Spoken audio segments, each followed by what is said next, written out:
now we're gonna listen to some reggae music, I guess. But before we do that, I would like to you to welcome a man who was at the very center of a development that brought so much noise to the public mainstream airwaves like probably very few other entities. So please welcome Mr. Gareth Jones.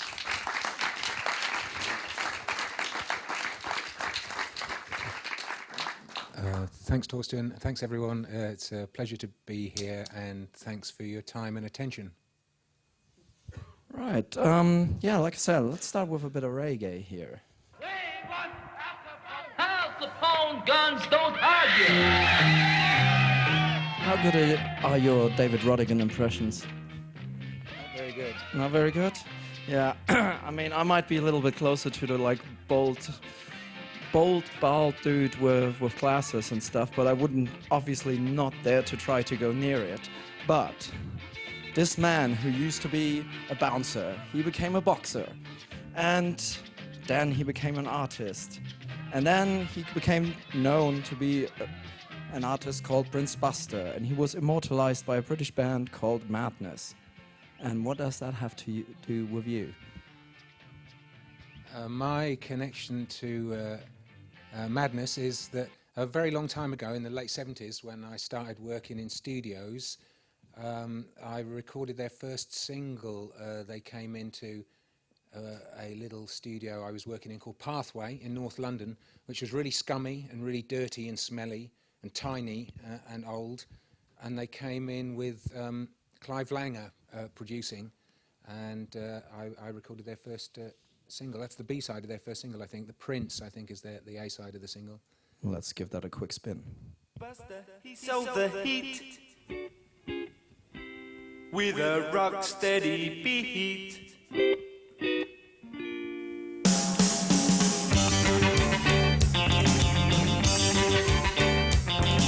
An earthquake is erupting, but not in Orange Street. A ghost dance is preparing. You got to help us with your feet. If you're not in a mood to dance, step back, grab yourself a seat.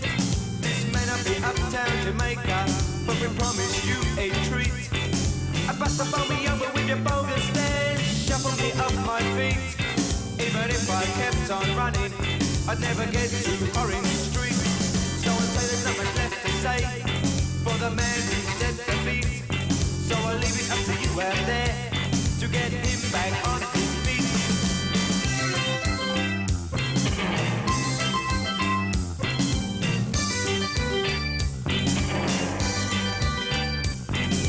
Bust up on me over with your bogus dance, shuffle me off my feet.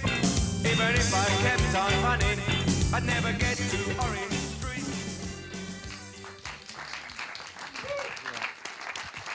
And let's clap the bander and the producer. That was the first time I ever saw a chorus echo. Actually, I remember, I don't know if anyone, you probably do know what a chorus is, space echo. Clive Langer came in with a space echo, which was, up until then, we'd been making echoes in the studio with two-track tape machines, like Revoxes, which seemed much more limited. The thing about the space echo that was really cool is you could have it had 3 heads on it, so you could get echoes that go bump, bum, bum, bum, like that, which is very hard to do with a bunch of Revoxes. So, because there's a cool rhythmic relationship between the 3 heads on the space echo. So it's a little technical aside there. But anyway, it was a big part of the sound that Clive is creating on this track is obviously a space echo. What put you into the position to be actually in that studio up there in Stoke Newington, which was a pretty different neighborhood back then, I suppose? I was living in Brixton actually, but I wanted to make recordings of bands because I loved music and I loved technology from when I was a kid, and I had a little valve tape recorder when I was a kid. Obviously, we heard Matthias talk about his early recording. Loads of us have done early recording. And a guy who owned this, essentially it was like a demo studio, but very nice. Somehow it functioned. A lot of great records were made there. He gave me a break. A guy called Mike Finesilver gave me a break. I wrote a bunch of letters trying to get a job in a studio somehow. And Mike gave me a break and hired me in this studio.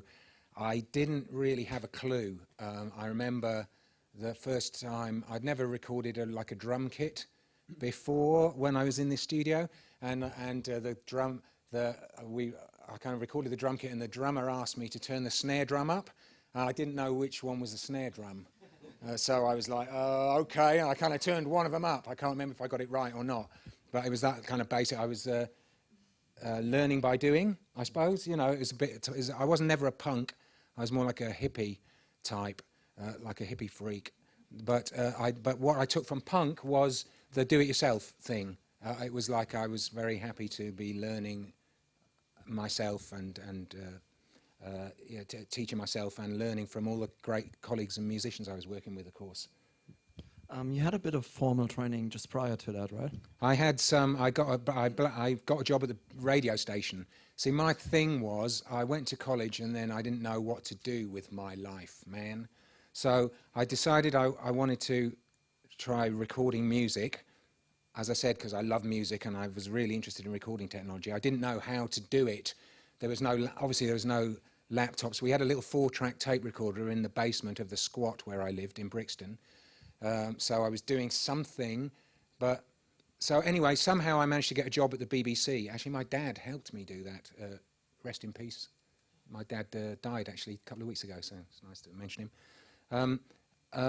And I got some kind of, so what I learned, because when I went into the first little studio that I worked at the BBC, it was a real achievement to be able to put sound in one end of the mixing desk and get it to come out the speakers. But, it was very, very early days for me.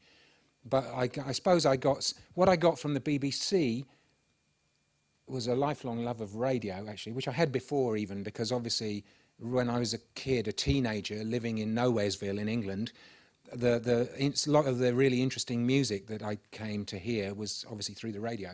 We all talk about John Peel. John Peel was kind of like an icon for like generations of music lovers, and of course I'm a big classical music fan as well. A lot of that came through the radio. So I had a great relationship with the radio. But also they taught me a little bit about microphones and mixing desks and shit, how it's supposed to work. Nothing that was really that useful for rock and roll bands or pop bands, but it gave me an edge so that this guy Mike, who was a musician and a producer himself, thought, okay, I'll give the guy a break. Why not? He probably can do something. And I met him and had a chat. So that was useful in that sense, you know. When you were talking about your hippie past, which is obviously a little bit tough to imagine right now, there's a certain Peace, art. man. Yeah, I mean, hey, I had long hair at some time as well. Yeah, indeed. Yeah, actually, around the time when another band that you recorded a lot later, the Inspiro Carpets, had long hair. Okay. Like, yeah. But even that's millennia ago. No, but there's this guy, and he said, or he called you a Freudian hippie dropout. What did he mean by that? A Freudian hippie dropout. Yeah. Is that John? Yeah. Was that John Foxx? Yeah. John Foxx was a great electronic musician. He's done a really cool record actually just recently called Interplay. Is it called, with the Math? John Foxx and the Math. It's really outstanding piece of modern electronic pop, not even underground pop. I think I'm very critical of some of my old colleagues, and I was amazed at John's new record. So he meant that, I don't know what he meant. He meant that I was a freak, I suppose. And I've always been interested in psychology and psychoanalysis. Actually, I've had a really productive, many productive years on the couch with a wonderful Freudian therapist. That's perhaps another story for another conference. Well, we got the couch we right got the here. Couch, we don't have the therapist. So, but anyway, so that was. So I've always Gareth, been. is there something you wanted to share with us? Well, I had some interesting dreams last night, Torsten. Actually. How did those dreams make you feel then? They made me feel good, actually. Anyway, so. Can you recall what was in the center of that dream? Yes, but it wouldn't be suitable to share with a web streaming audience. Right. I don't. Joking aside, I didn't write my dreams down this morning. I think dreams are a wonderful source of inspiration for all of us, and I when I'm on it, I try and capture my dreams and write them down. And I highly recommend it to have a notebook by the bed. If you can get it together, I get the most wonderful things come from dreams, lyrics, musical ideas. I often dream about work. Sometimes I dream about solutions to problems at work, sonic problems or emotional problems, you know. There's a lot of, especially a lot of the work I do is with groups, bands. So there's a lot of, a lot of interactions go on, like a family, I guess. There's a lot of connections and cross interactions that go on. So it's important to understand the dynamic of the groups you work with, I guess. So I've always been interested in psychology and psychoanalysis, and as a dropout, I suppose I had a formal education, which I put on, which was very useful for me because I met loads of wonderful people and it helped me think. But I kind of put it on one side and tried to do something else. So I didn't become the lawyer or the doctor or the school teacher that my mother might have wished me to become. So in that sense, I dropped out, I suppose, of the system. I felt like I dropped out of the system. Of course, I hadn't dropped out of the system because I'm still using, electricity and rail travel and the car and the water that comes out the tap. But at the time, I felt I'd dropped out of the system a bit.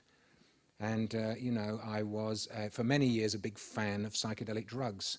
So that is the kind of hippie dropout Freudian thing. Not that I would recommend psychedelic drugs to anyone now, actually, but, because of fear, danger of litigation.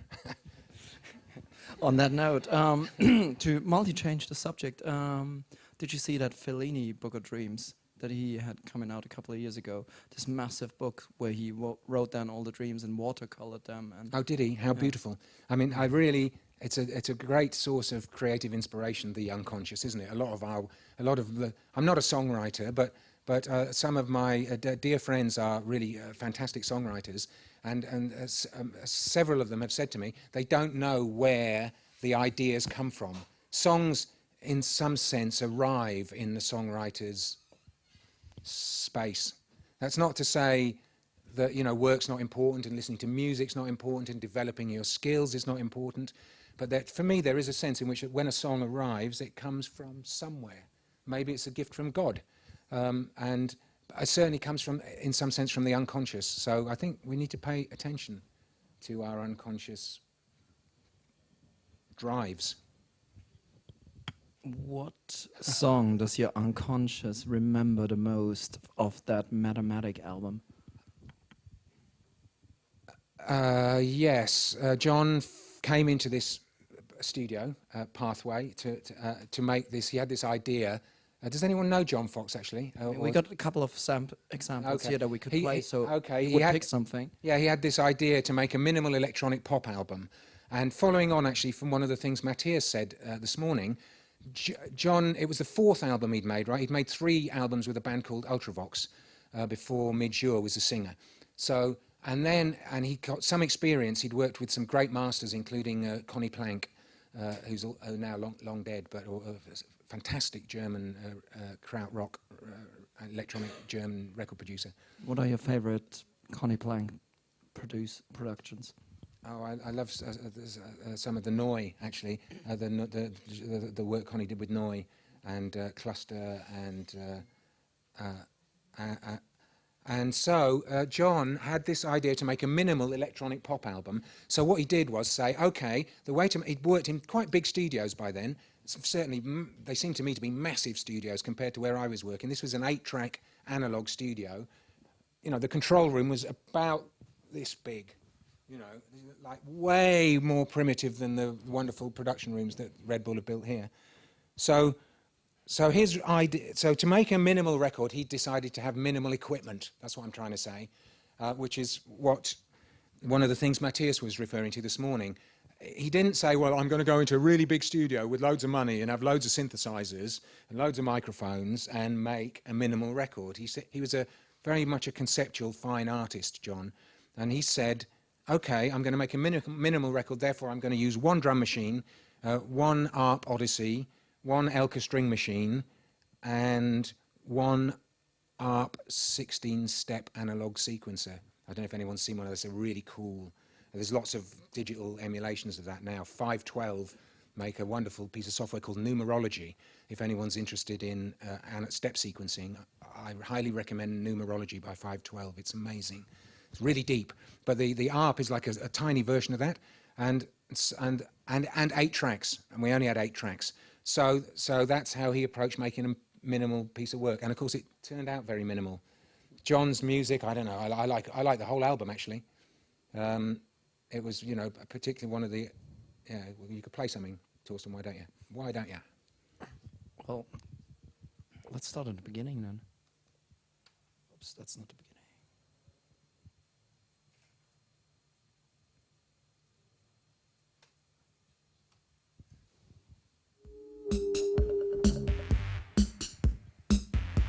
Just touch and go. Plaza, yeah, on the Plaza, yeah.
So as far as the minimal record goes, in that sort of format, I mean, we're talking like, what, 1980 here?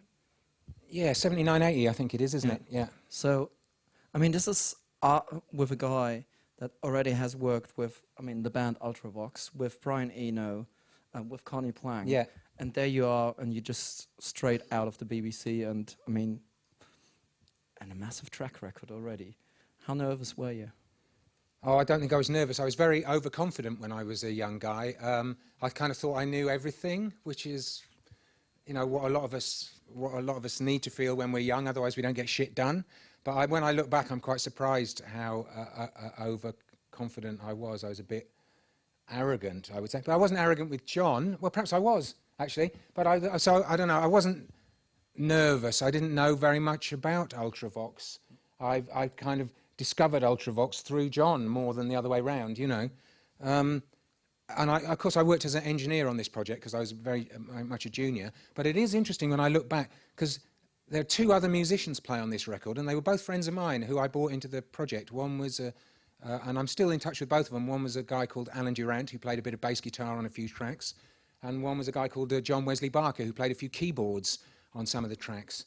And looking back, it's like a little map of how you make records. You know, there was an artist and a songwriter. But the record, there's no way that I produced Metamatic because I didn't even know what record production was in those days. But when John came in, we just started work, and I already was a big synthesizer lover. One of my mates had got like a Wasp synthesizer, which was one of the cheap. It was like a touch-sensitive keyboard, very cheap, late 70s, early 80s. Plastic synth, way cheaper than a Moog. Unreliable, really, didn't work very. But also, in the 60s, my tiny mind was blown by hearing Walter Carlos. He did this, Walter Carlos later became Wendy Carlos, and he did an incredible record called Switched On Bach, which is like, from Johann Sebastian Bach music played on Moog modular synths. And I'd heard this in the 60s when I was about 15 or something. And this, because I knew some of the music of Bach, because I'd been to church, and my father was a big classical music lover. In some sense, we talk about, if I can just refer back to this, I was talking about dropping out. When I felt I dropped out and rebelled against everything that I'd been educated and brought up to do, many years later, I realized that my father's main hobby really was like listening to records and enjoying music. So after having thought that I'd really stepped aside from all my upbringing and programming, it turned out that actually I was just trying to please my dad all along by making records and fucking around with hi-fis, you know. So I thought that's an interesting psychological aside. So I knew the music of Bach. That's what I'm saying. Like loads of people do. There's some kind of hits from Bach on Switched On Bach, and then to hear it on like played almost like you'd say robotically, I suppose, on sequencers and Moog synths had really set something off in my head. Where I thought that was like super interesting. So when John came into the studio wanting to make, I think it must have been the first entirely electronic record I'd ever made, that kind of, I connected to that straight away, because for me, at the beginning in pop music, synths were thought of as like, almost like not viable, not like real instruments. It seemed like they were for people who couldn't play or didn't have proper musical ideas, or it seemed a bit like, so there was a whole, it's hard to describe it really, because it's not like that anymore. The synthesizer and the sampler has been totally incorporated into popular music culture. But when it started, it wasn't like that. But I was anyway really able and willing and happy to embrace it. So I was very open to what John was trying to do. By the way, the drum machine on Metamatic, CR78, I don't know if anyone knows what they're like a little square box with lots of pre-programmed rhythms on it. That's the drum machine that we just heard on Metamatic. Did you try and program it yourself as well? I think you can. I don't think we were very good at that. I think you might be able to do some beat programming on this. Can you do that? Have you got a CR78? Well, theoretically you can, yeah. Yeah, we might have managed to do something on it. I don't remember. But I do remember using lots of presets, different tempos, and working around the presets, I suppose. But maybe there was some original programming. I have a vague memory that it was possible to program. I'd like to play you a little something, and you just blurt out whatever comes to mind when I do that. Blurt. Oops. That's why iTunes sucks.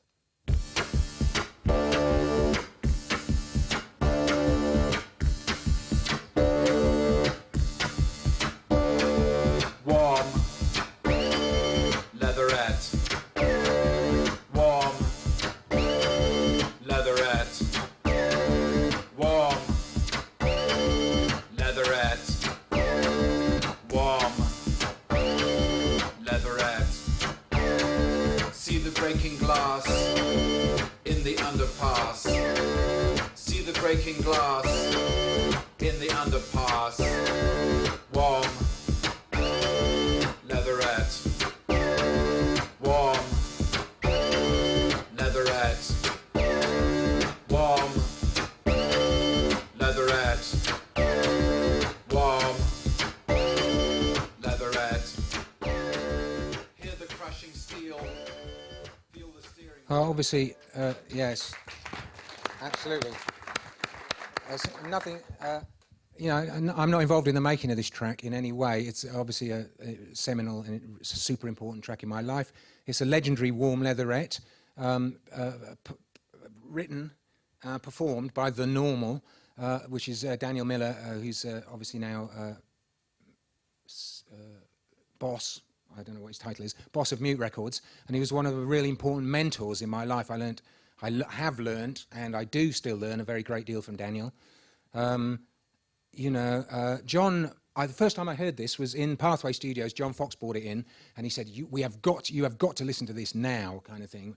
It was an important, very important record for a lot of us. It's the first track ever released on Mute Records. Daniel founded Mute Records in order to make this track. He went to the cutting room because he recorded it at home on a 4-track, quarter-inch 4-track, I think, tape recorder. The drums are like sound like sequence drums, but they're not. He's actually playing the drums, playing synth drums, you know, as if sequenced, because he couldn't get the sequencer working at that stage. He didn't quite know how to work a sequencer or sync it up. So drums are played by hand. He went to the cutting room with this record, and the cutting engineer said to him, "Don't give up your day job, mate." So that's all I can say about that. You know, So yeah, we're talking about, yeah. we're talking about Daniel Miller, the founder of Mogul, Mute Records, Mute Mogul, genius producer, genius businessman, you know, phenomenally successful and wealthy, dare we say it, since we're talking about jobs. It is a job after all. So that's something to bear in mind very much, isn't it? Don't listen to the so-called experts. You know, if you believe it, just do it, because that is a typical example of a so-called expert, you know, saying, "Oh, don't, you know, you're not going anywhere with this, mate. You might as well give up. Go back to minicab driving." You know, which is basically his attitude. Is that what he was doing? Daniel was minicab driving, yeah. I think he was assistant film editor as well, but I think by the time he made this record, he needed the space that minicab driving gave him to be creative, you know. What do you know about that Silicon Teens record? Not very much. He was somehow involved with Yeah, it, super but involved, yeah. but- I think the publisher, Rod Buckle, Sonnet Music at the time, I think the publisher had an idea that they could, you know, what they needed to do was do a cover versions record, you know, it's like a bit of a record company thing, yeah. What we need to do, you know, it's all very well the original material, but do a good cover version, you'll have a hit, you know. And I suspect that it might have been the publisher's idea, although the publisher's probably not earning much money because most of the songs are published elsewhere. And then it's Daniel's very involved in it, isn't he? And Fad Gadget, another esteemed dead colleague, is singing on it, and obviously some other people too. I mean, they all go under a different name. Yeah, on they all there. go under weird names, obviously, yeah. But obviously Silicon Teens, it's all right. Some of it's a bit of fun, but to me it doesn't compare with this was kind of a legend. When Warm Leatherette came out, it was like, this is like punk electronica, really. Totally do-it-yourself ethic. Raw. Doesn't sound that raw now, obviously, in the way that Sex Pistols just sounds like tuneful pop. If you listen to it now, I don't know if anyone's listened to Sex Pistols recently, but it's amazing. It's like perfect little pop songs. But at the time, it just seemed like really raw shit, man, you know. Like Nirvana. Even Nirvana doesn't sound raw anymore. It's just obviously great songwriting and wonderful musicianship and incredibly important music. But that raw edge is, and same with Warm Leatherette, it just sounds it fits. It still sounds contemporary, actually. But at the time, it was like a little flag saying, "Hey, look what we can do with synthesizers," you know. Yeah, I guess the most interesting bit about that Silicon Teens record is that certain parts of it resurface later on other records and are used more or less one-on-one, like same sequences and that kind of stuff. Oh, what? Same musical sequences? Yeah. Lifted? Yeah, but I mean by the same people, Are but they? just Yeah. reused. And Yeah. I mean, the part of what we were trying to do with Mute Records, what I was always doing with Mute Records and my experience of them, was to do experimental pop. So we were trying to recreate new every time. It's one of the things that I liked about Matthias this morning as well, was talking about how much he enjoyed singing through. I bet he doesn't use presets. I mean, I don't find that creative or helpful actually in my life to go to take pre-made stuff and reuse it.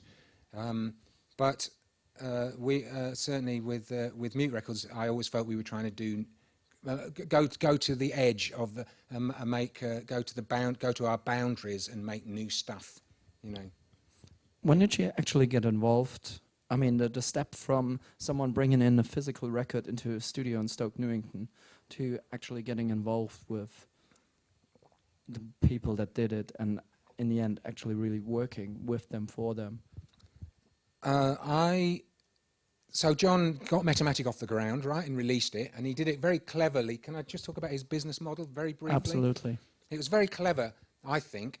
He, because he'd made 3 albums, he'd seen where the money goes, which is you get an advance as an artist, and it can just get burnt up in studio bills, in A&R taxes and lunch dates and flights, and suddenly it's all gone.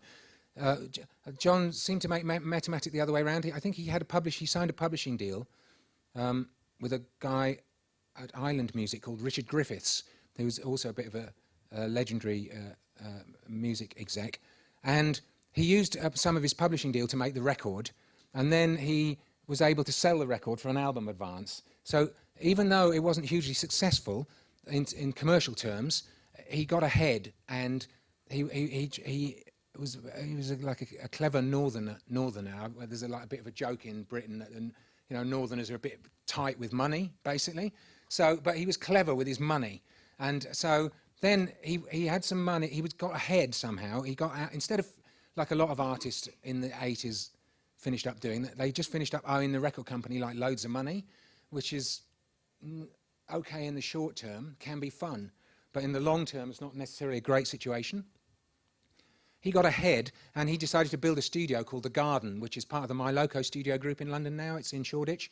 And we went to Shoreditch in the very early 80s when it was really scummy, before it was like remotely fashionable. It was just, the thing about Shoreditch was it was cheap. It was empty, and it was cheap. And John built a studio there in a basement, and it was very much his concept. And as his engineer at the time, I kind of gave him lots of advice about what equipment we should buy. And you know, I made a lot of mistakes in my life, and this is a little example of one of the great mistakes I made with the equipment, because it's, you know, one of the most important things for us is to listen. Okay, it's very easy to bring lots of pride and lots of prejudice to the table when there's music being made, and that to me that gets in the way. It's very important to listen. So at this time in the early 80s, there was this attitude going around. I don't know where I got it from, in the mags amongst the equipment dealers. This is a bit nerdy, actually, but the studio people might get it. It's that transformers were not a good thing, okay?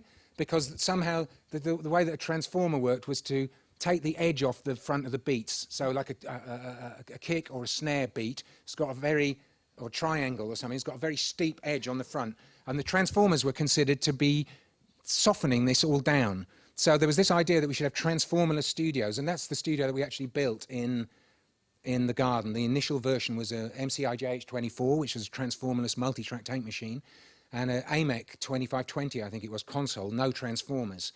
But later, as I learned to listen more, it became clear that a lot of the vintage gear that we all love, if any tape-op reader knows this, it's about the sound of the transformer. This transformer imparts a wonderful quality to sound, especially in the rock and roll world. So this was a prejudice. I brought a prejudice to the table. For some reason, I was prejudiced against transformers because I wasn't listening enough. And we built a whole studio. I mean, obviously the studio did loads of work and we made loads of hits. The studio itself made a lot of hits. I made some great records in there too. But still, you know, that's an example of prejudice. Like the other thing, you know, I've got lots of examples of terrible, terrible examples of pride in my life as well. And one of them was when I was a beginning engineer, when you said I thought I knew everything. I mean, that's ridiculous, you know. In the medieval times, the 7 deadly sins, pride is considered to be the worst of the sins, because pride is a head sin. Sins like lust and gluttony are not considered to be bad sins, because that's just the body taking over. Hey, we've all got bodies, what are we going to do? Pride is a mental state, and as such is a very dangerous sin. Thank you, brethren. So we still deviated a little bit from you telling us about his business model, right? Shall we pray? A moment's prayer, perhaps. Sorry, Torsten. Yeah, we deviated a little bit over all that. Oh yeah, the mute story. No, before we get to the mute story, you wanted to enlighten us about about John Foxx's business model. We got to the studio. Yeah, so that's it really. That's the clever thing. So he built a studio out of, instead of getting behind and paying someone else to rent a studio to make record, we made a record called The Garden, which is the name of the studio actually still. And so John's idea was to say, okay, I want to go a bit bigger now. I've done my minimal record. I need more tracks. Rather than spend a lot of money renting a studio, we'll build our own studio. Or we'll build his studio. It was his money. He hired me to help him do it, you know. So he built his own studio, which is something a lot of us do now, obviously, because we've all got our own studios in our iPhones or in our iPads or in our laptops or whatever. It's kind of a normal model now. But at the time, John took control, actually, of, not to use too political a term, of the means of production. So he said, okay, I need to own the means of production so that I can creatively do what I need to do, which is something a lot of you guys do anyway, I'm sure. So that was his business model, and it seemed to be, it worked for him, I think. seemed to me very clever at the time. So obviously this guy bringing in a physical record of something that someone else who took care of his own means of production, like Daniel, something fitted there quite nicely. Yeah, maybe. Yeah, maybe that was partly an inspiration because, when we made Metamatic, John was renting a studio to make it in. But of course this record, Warm Leatherette, is blowing us away, and that's just made at home. That's a bedroom record, basically, one of the first bedroom records, I would say, probably. Can you recall your first actual physical meeting with Daniel? I do recall it well, yeah, because I had another prejudice. I'm going to talk about prejudice some more, because Depeche were trying to make album number 3. Vince left after album 1, right, which was Speak and Spell, and then they did the second album, Broken Frame. Broken Frame, and then they got Alan Wilder involved, and they thought, okay, we need a new studio to work in. So John Foxx, being an electronic musician, people knew he'd made a studio. They thought, oh, maybe we'll go and work in John Foxx's studio, because they didn't like rock and roll. You know, it was electronic pop, electro pop, essentially what Depeche were trying to make, were making, I suppose, defining even. So they thought, okay, we'll go to John Foxx's studio. Now, Depeche, the thing about Depeche Mode was, one of the things, they were on the radio, right? And I didn't think that was a very good place to be on the radio. They were like a pop band, and you could hear their stuff on the radio. And I didn't think that was very cool, because I was more interested in stuff that wasn't really on the radio that much. And I just thought, it's pop music, I don't want to be involved. So they came to check out the studio, and I said to John, well, I'm not doing the session. It's a pop band. It's not my thing. There's no point. I don't get it, blah, blah, blah. So he said, well, you know, you're making a mistake, Gareth. You know, it's something you need to be involved in, like this. And I'm like, oh, fuck off, John. You know, don't try and boss me about, tell me what. I'm not doing it, basically. So they came and checked the studio out for like a weekend with another engineer who was there. And as it turned out, because this has been one of my great creative and musical relationships, my relationship with Mute Records. Luckily for me, they liked the studio, but they didn't like the engineer that much that they'd worked with. So the universe kindly gave me a second chance, and they said to John, "Oh look, we like the studio, John, but we don't really particularly like that engineer. You know, do you know any other engineers?" So John came back to me and said, "Look, you know, Gareth, I'm telling you, go over there and meet them and see what happens, you know." So I was like, oh, all right, John, if I have to. So basically, I went over to tiny little office, you know, Mute Records at the time, and met. I had I'd been like in Morocco for a month on like low budget, like hanging out, smoking pot, I had this Moroccan jacket and black nail varnish, I remember, and I went over on my bicycle to this, and I met this band and Daniel Miller in the office of the record company. They were on Top of the Pops at the time already, right? Yeah, they'd been on top of it because even off Speak and Spell, Just Can't Get Enough was a big hit, yeah? I suppose that's one of the things I didn't like. I mean, now I revere Just Can't Get Enough because it's a classic piece of early pop, you know, it's in electro pop, I suppose. But at the time I didn't like it. It was just too poppy for me. And so, but anyway, I met them, and funnily enough, they seemed to be like normal human beings. They seemed all right, you know, and they obviously thought I was all right, because then we decided, or they hired me, I suppose. We decided to work together. So it plays my role up a bit too much, really. But I thought, oh, well, they were all right, actually. They're not that bad after all. They might be doing pop music, but it's not too bad. You know, they seem all right, and they're quite nice.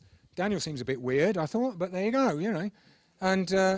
And they obviously thought I was all right as well, probably the same thing. They probably thought, he's a bit weird, but he seems all right. So we started working together, and then we made Construction Time Again.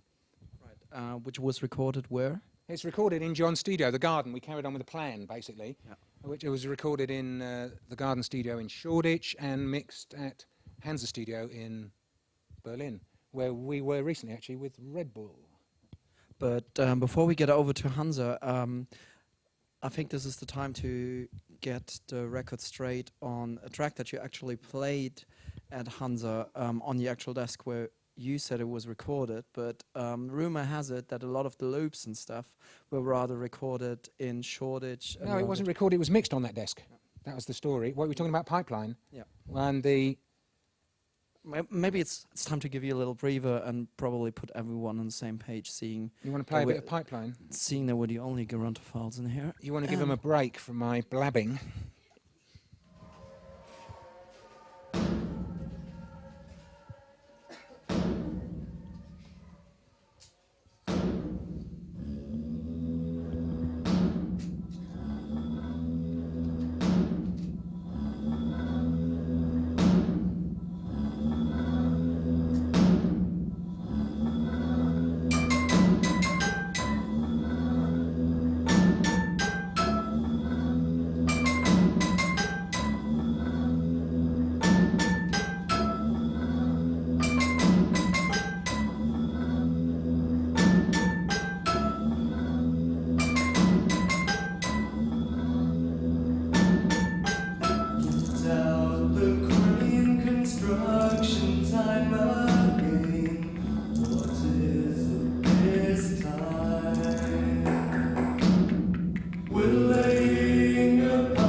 So, what are the synths that we're not hearing on there?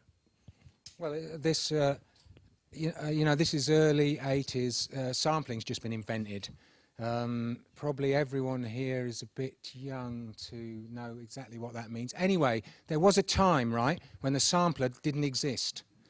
And You know, you see, there's a reason why I cut off all that grey hair this morning. Yeah, that's like, hard to understand for you lot. I know that, right? But there was a time when the idea, there's a mellotron in the studio over there. That was the closest we got.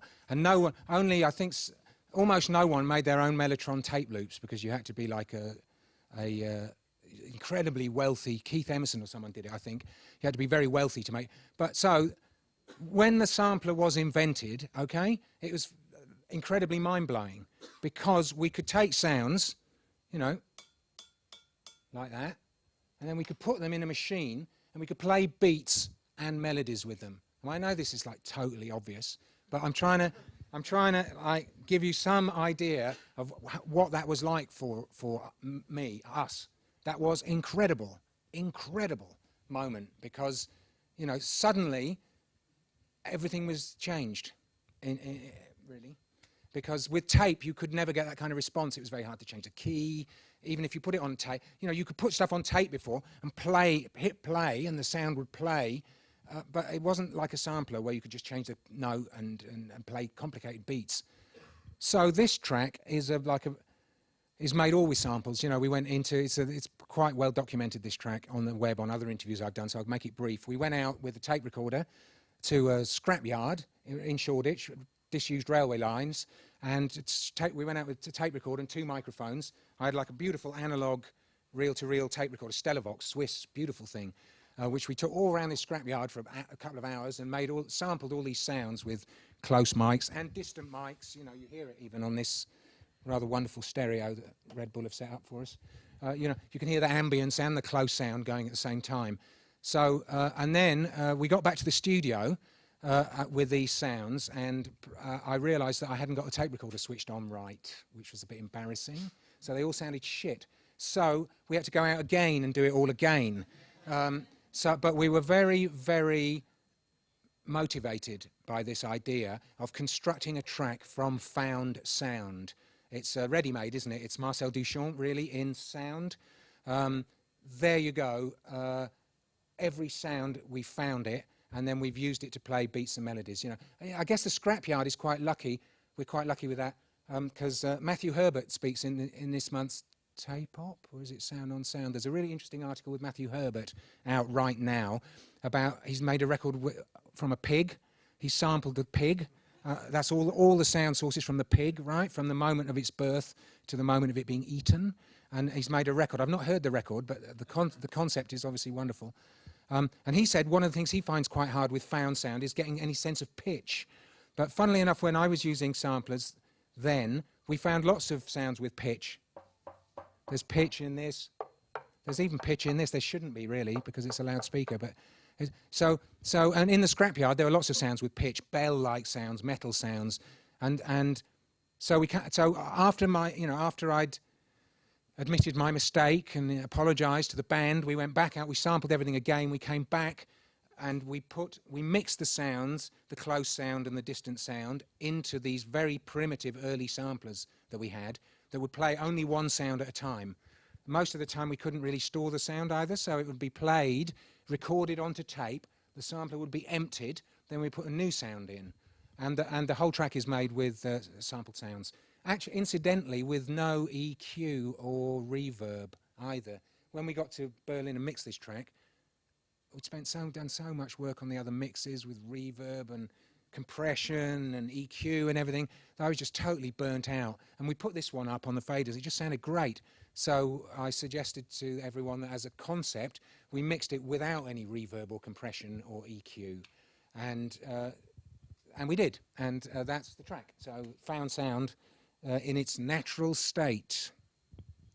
I guess we're going to talk about found sounds a little bit more in detail in a second. You mentioned Berlin, and if I'm not totally mistaken, you were there already on a couple of other jobs at the time in different functions. Seit 2000 Jahren lebt die Erde ohne Liebe. Es regiert der Herr des Hasses. Sound very good. A bit boomy.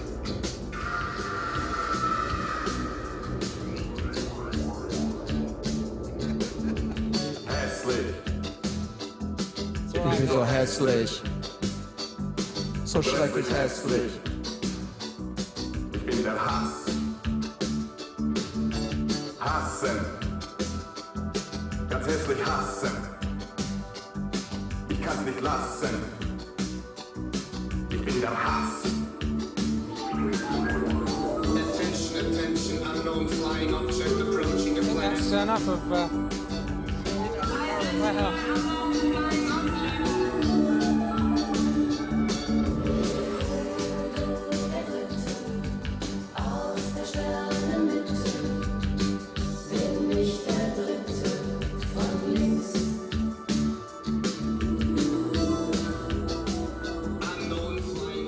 Yeah, we kind of spare you the chorus, but if you were anywhere in Central Europe in second grade around 1983, then that was the joint, and it like no bumper car without that. And I mean, that went multi-platinum, right? Yeah, I did. I mixed this record. It was co-written and produced by a friend of mine. Is my mic still on? Does it need to be on even? It doesn't matter, does it? Oh, it's on, yeah. I discovered Hans. A couple of things I want to say about that. It sounds a bit boomy, doesn't it, that record? You know, I mixed it, so I'm sorry about that. But it was still 6 weeks #1 in Germany, totally multi-platinum. I have an interesting relationship with the stuff that I mix, actually. And a lot of the time, even now, right, I struggle, obviously, I suppose like we all do, but it sounds really shit to me, a lot of the stuff that I mix. And I've done it, and I've done the very best I can. I thought, oh God, it doesn't sound very good. And then I come back to it like 2 or 3 weeks later, and this is not an example. This doesn't sound that great, I admit. But a lot of and then it sounds really okay. It sounded a lot better and bigger on the car bumper than anything else that was out at the time. So Well, on it sounds great on small speakers. Yeah. A lot of the time, then I was working on NS10s and tiny little speakers because radio was really massively important. But so I just wanted to throw that in as a method of as a bit of an insight, really, because I've noticed it again recently. I'm mixing about 3 records at the moment, so I'm kind of going between them. And I went back to a record that's just been mastered at Air. I've just had the link sent to me. And I was delivering the masters to Air, and I thought, oh, this record actually sounds all right. I've done all right on it. I haven't done such a bad job after all. But up until then, I thought I thought I was really failing all the time. I guess I'm a bit critical of myself, which means that without a deadline, I'd never get anything finished, which is something I've been chatting about to other people here so far. I've only been here today, but deadlines have really helped me because I'm not confident really in my own work. Without a deadline, I still would never deliver anything. I'd still be working on Metamatic without the deadline. Because so Friday, 2:00. That's for you lot. But you know, it's really when I was younger, I used to be really scared of deadlines because I used to experience them as a lot of stress. Because it's like, oh God, we've got to get it finished by Friday at 2:00. What a nightmare! And now I really love the deadlines because I know that without a deadline, I'd never get it finished. So anyway, do you want to go back chronologically a bit? To A little bit, but on this one, I was actually surprised that the whole hookup for that was through the whole Klaus Schulze camp and stuff, and that there was actually a line there, which looking back is really interesting to see. What? With Dürf and... No, there's no Schulze connection, unless you know better than I do. What are you thinking of? I'm just going by the files, so I was just See, curious to see whether there was something there. A bit of prejudice again, right? I got hired to co-produce a record for a Deutsche Neue Welle band called Ideal, who were like big.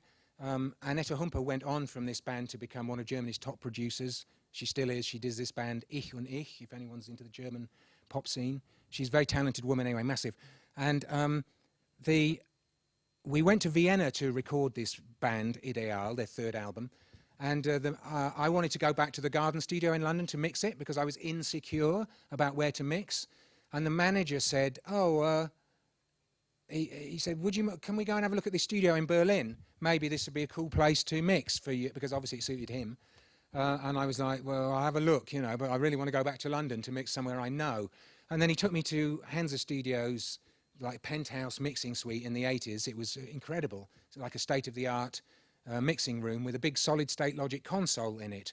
And at that time, I'd never worked on a solid-state Logic console, and it was a bit of a dream for all the young engineer and producers. It was like the thing. I mean, it's not so important now, I don't think, because we all know it's all about the music. It's not really about the technology. But he showed me this studio, and I mixed the Ideal record there, and then we mixed this record there as well. And I think when I was mixing this record there, Daniel Miller was with a birthday party. It's a big multi-studio complex, Hansa, in Berlin. He was with the birthday party downstairs. I said, hey man, come and look at this mix room. Maybe we can mix Depeche Mode here. And he looked at it and liked the vibe as well. So that's how we finished up doing these 3 Berlin period Depeche Mode albums, all mixed in Hansa Studios in Berlin. Before we go to the actual studio as a space, and I guess we should hear probably an example of what it sounds like there beforehand, I wondered, when you say you were such a young engineer, and now you call in to mix a project of a band that had multi-platinum hits before, like Ideal, like Monotonie, and Blaue Augen. Yeah, Blaue Augen, and I think the only one that kind of was doing all right of the album that you did was Meine Heimat. Yeah, the band, when I did Binu, the band was splitting up, essentially. They split up afterwards. There was a lot of internal tension in the band. A lot of bands don't realise how good they are together. So then you get these power struggles. I don't know if that happened in Ideal. Maybe it did. But so they were splitting up, yeah, and I think that's kind of perhaps reflected in the lack of success of the album, you know. What did you learn from these sort of processes? Because I mean, obviously, you're there pouring your heart into it when these guys are all off to Jungle or other clubs and, you know, partying it out, while you're there trying to make some sense of the session they did all day. What, with Ideal? Or not, just in general, like, you know, there's the band, Yeah. and there's your job. And you're putting in at least the same amount of effort and like long hours and stuff. But you can only work with what you get off the band. Well, depends what kind of producer you are, doesn't it? I mean, obviously, some producers are great songwriters. I'm not a great songwriter. Some producers are great songwriters, so they will take... I mean, this is a whole, like, a day's discussion anyway. What is a producer's job? They're all so different. I know some producers, like Paul Epworth, this wonderful young London producer, is a great songwriter himself, and he co-writes with the artist. So he does more than take what the band offer. You know, he actually... Annette Humper as well, the German producer, is also a great songwriter. So these people write with the bands so that you don't work with them, basically, if you're not prepared to co-write. Because they figure that when they co-write, they can raise the level of the game. But when I worked with Depeche Mode, with Martin Gore largely songwriting, there was no need for extra songwriting input anyway. So in that sense, I was a good match, because Martin's a wonderful songwriter. You know. Okay. I guess the next record is pretty much what you would call a game changer. And you quoted at the time of trying to understand how to work a pop song or how a pop song works. And you are quoted with saying, if I'd been a more experienced engineer, I would have paid all the due attention to the little ear opener monitor system and also paid a bit more attention to the big monitors because the boundaries of the sound are, well, crude. Still, having said that, the track did, of course, have incredible energy, and coming out of a radio or a little television set, it was like the radio was going to explode, and that's why it was a massive hit all over Europe. So overall, I'm incredibly pleased and proud of that work. There you go. And just, there we go.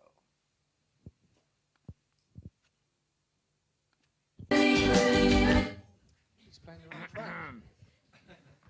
Yeah, I don't recommend iTunes for DJing. Blame the tools. That's what we usually do. If it goes wrong, just blame the tools. You know, it's not our fault. It's a bloody software nightmare. It's the wrong guitar, man.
I mean, let's just, you know, I'm always clapping as well because it's all about the artist in my, you know, in my work as a like a producer and a mixing engineer.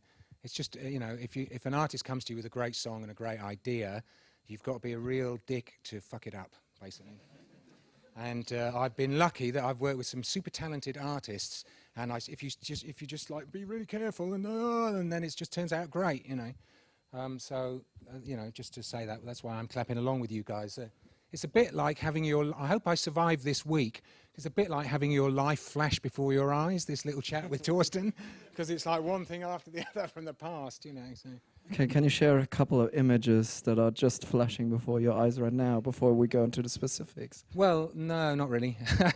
I mean, there's some awesome you always wonder, like, what these 5.1 mixes of albums are about, like, who really needs them. But in the 5.1 edition of this one, there's a really great documentary involved, which actually shows a lot of really insightful things. Yeah, different hairstyles. Yeah, different hairstyles. Yeah, different clothes, different hairstyles. But you know, one of the things music has always, because I was in love with classical music, I suppose, before I discovered any other kind of music. The sense of space that music takes place in has always been really important to me, or the fact that a musical experience exists in an acoustic space has always been really important to me. So, you obviously on this record and other records I've made with in the 80s, and it was lucky because it kind of fits in with the ambient nature of the taste, the fashion. It was okay at the time to put lots of reverb on vocals, that's what I'm saying. But in this work, there's loads of acoustic spaces on all the synthesizers. And in that sense, part of what we were doing seemed to be groundbreaking, because up until then, synthesizers were all plugged into a mixing desk directly and recorded onto tape, and only maybe a bit of reverb added later at the mix. But what we're doing with these records, with Depeche and others in the 80s, is putting synthesizers through guitar amps or through big PAs, miking up the sound of the room, miking the amp up close, miking the amp up a long way away, and getting, and in that sense it ties into the real acoustic spaces on Pipeline, the sample piece that we played before. It's just always been a fascination for me, and that's why it was such a great pleasure and a privilege, and I had so much fun working with this band, because it was something, our interests went along in parallel very comfortably for a few albums. Yeah. But to a certain degree, that's what everyone that uses Logic or Pro Tools would say as well. But you were doing the actual physical action right there at Hansa. Could you probably take us on a virtual walkthrough of the building, of how you used the different levels of the building to record this stuff? When yes, this was record again. A lot of the sound of this song is put together at the mix. Obviously, there's still a lot on tape. I suppose it started on a Walkman to start with, is the rumor. This choiry thing you hear in the choir, and the Help Me Understand bit in the bridge, you hear a little choir that's recorded on it's like a ambient noise off a plane. I'm not sure. It started in Martin got a gift from God and wrote a song. Basically, that's where it started. But one of the things he did on the demo was record like some aeroplane cabin noise, you know, which I'm obviously not allowed to say what aeroplane it was, because otherwise there'll be terrible struggles amongst all the lawyers. Rumour has it, you know, allegedly, but we tried to reconstruct that sample for a long time, actually, and then this was an early example of learning how magic samples are, which is obviously something that you guys, if any of you people are using samples to create your own music or loops or taken from other records, it's extremely difficult to replace a sample. And this was a self-made sample, obviously, but it got incorporated into the end production. When we mixed it, there's a massive, great big hall downstairs, a huge concert hall in Hansa, which was a wonderfully atmospheric rock and roll studio.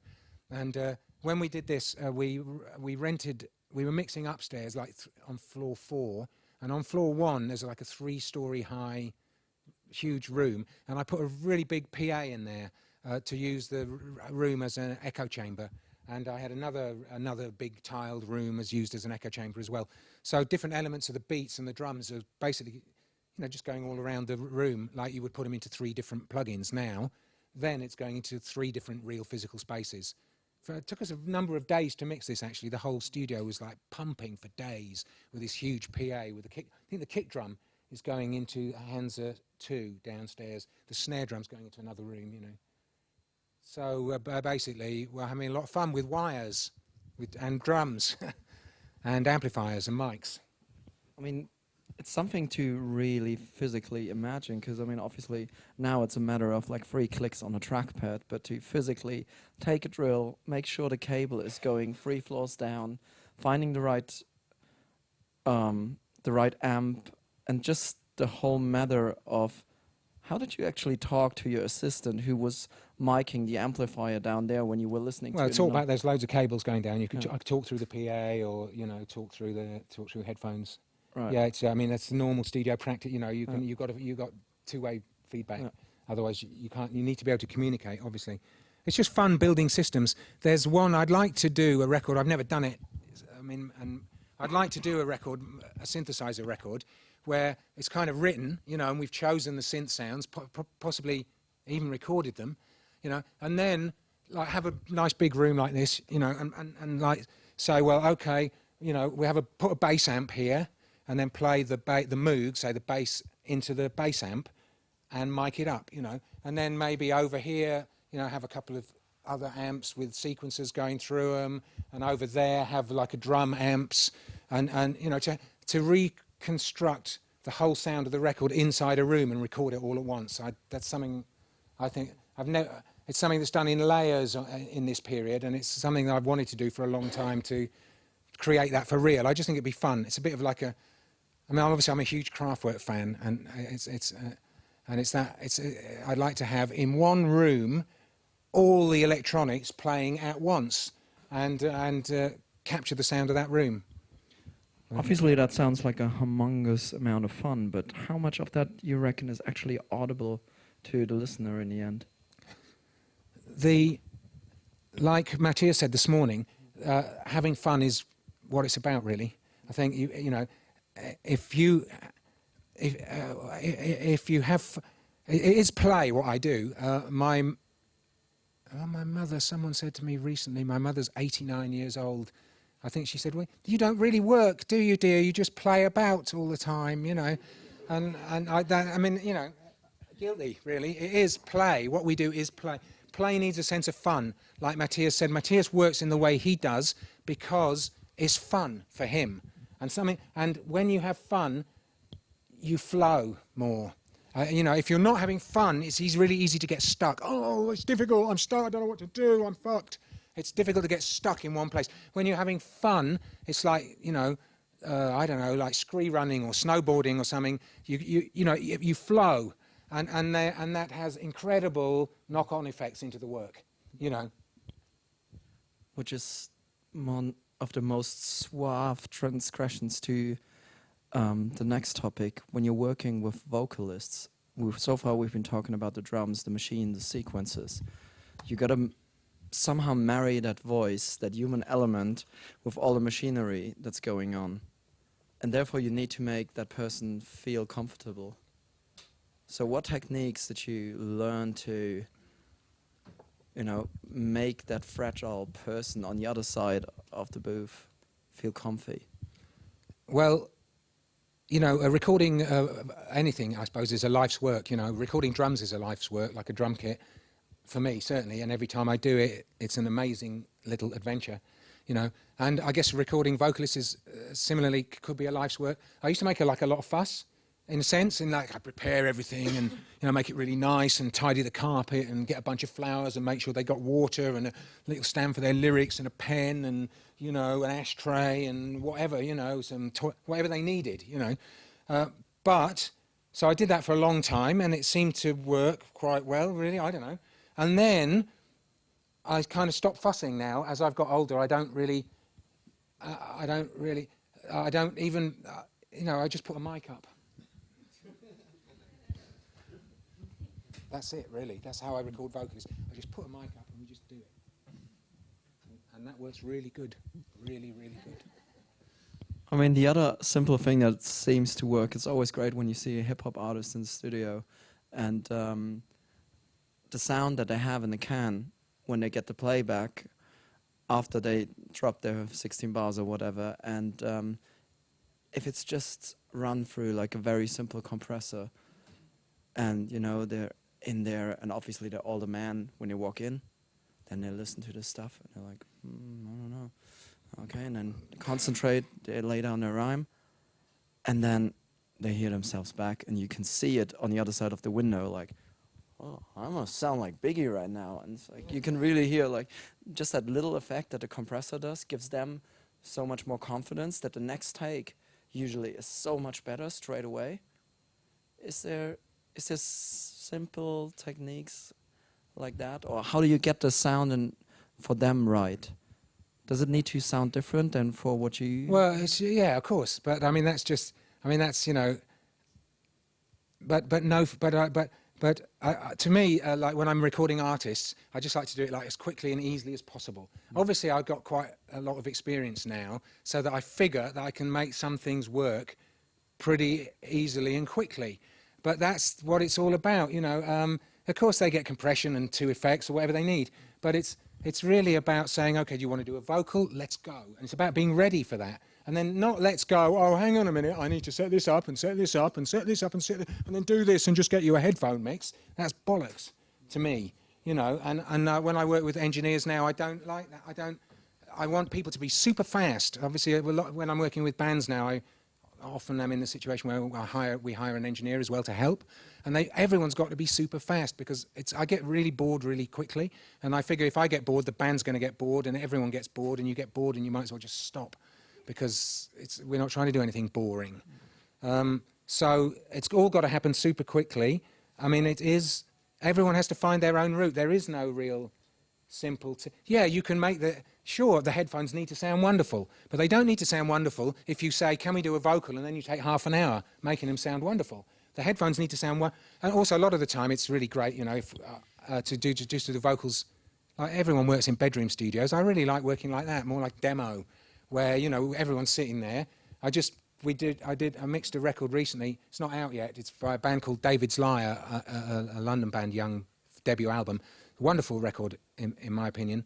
And we wanted to change on the demo of this song, right, the chorus was sung in half time, it turned out. I didn't know.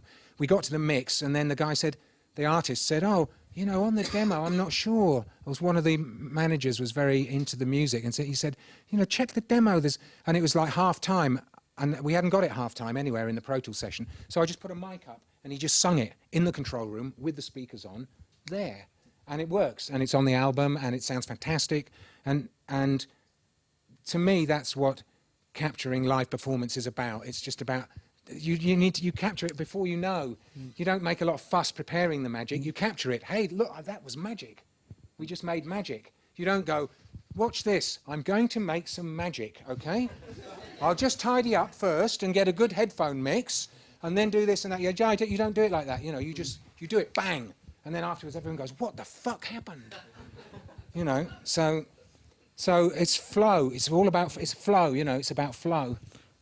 At the same time, in the digital realm, we sometimes come across a bunch of multi-tracks. And they're multi-tracks of classic recordings. And let's not use your example, but let's say a Queen record, a Stevie record or whatever. And let's say you got like a 16 or 24 track Queen record that you think you know inside out. And all of a sudden you see it in front of you and it's like a giant jigsaw puzzle. And you're like, hang on, Brian. There was a bit of cheating going on here. And like that riff is like comped from like 9 different takes and all that kind of stuff. Now, I take it that process was a little bit different when you did not have all that stuff on one screen, but spread across. Well, actually, that's interesting because I made friends a long time ago before the internet, actually. I know that's another thing. It's hard for you guys to imagine. There was a time when there was no internet. But we had a bulletin board system going. I met a guy called Bob Olson, who was a mastering engineer at Motown, as one of the many wonderful things he's done. And he spoke about how even with Diana Ross records, where maybe they recorded the backing track straight to stereo, right? And then Miss Ross comes in and does the vocals afterwards. They would still play back the backing track. She would still have maybe 6 goes at the vocal. Each time it would be recorded onto a new stereo tape, you know, with the vocal mixed in, sound on sound, whatever you want to call it. And then the producer and the engineer would sit and choose the best bits of Miss Ross's performance, to just use an example, and then cut it together, comp the vocal, even before multi-track is what I'm talking about. So people have done comping forever. You know, as soon as we got tape, oh look, we can cut tape. I mean, you know, editing is not something that's, DAWs have not given us the ability to edit. We could edit, anyone can cut tape with a razor blade. It's like easy, you know, and it's fun as well, actually. And with multi-track tape, of course, we did lots of comping as well. And you tried to plan the session so that you could say, so you wouldn't leave the lead vocal till last, because the tape might be full then and you'd only have one track. You'd try and do the lead vocal when you still had like 6 tracks. So you could do 5 tracks of vocal and then pick the best bits and mix them down onto the other track, if you see what I mean. So on some of my old multi-tracks, when I look at them, you know, it's maybe 24 tracks across the screen, but of course everything doesn't play everywhere. So, you know, some tracks have like 5 different riffs on them and so on.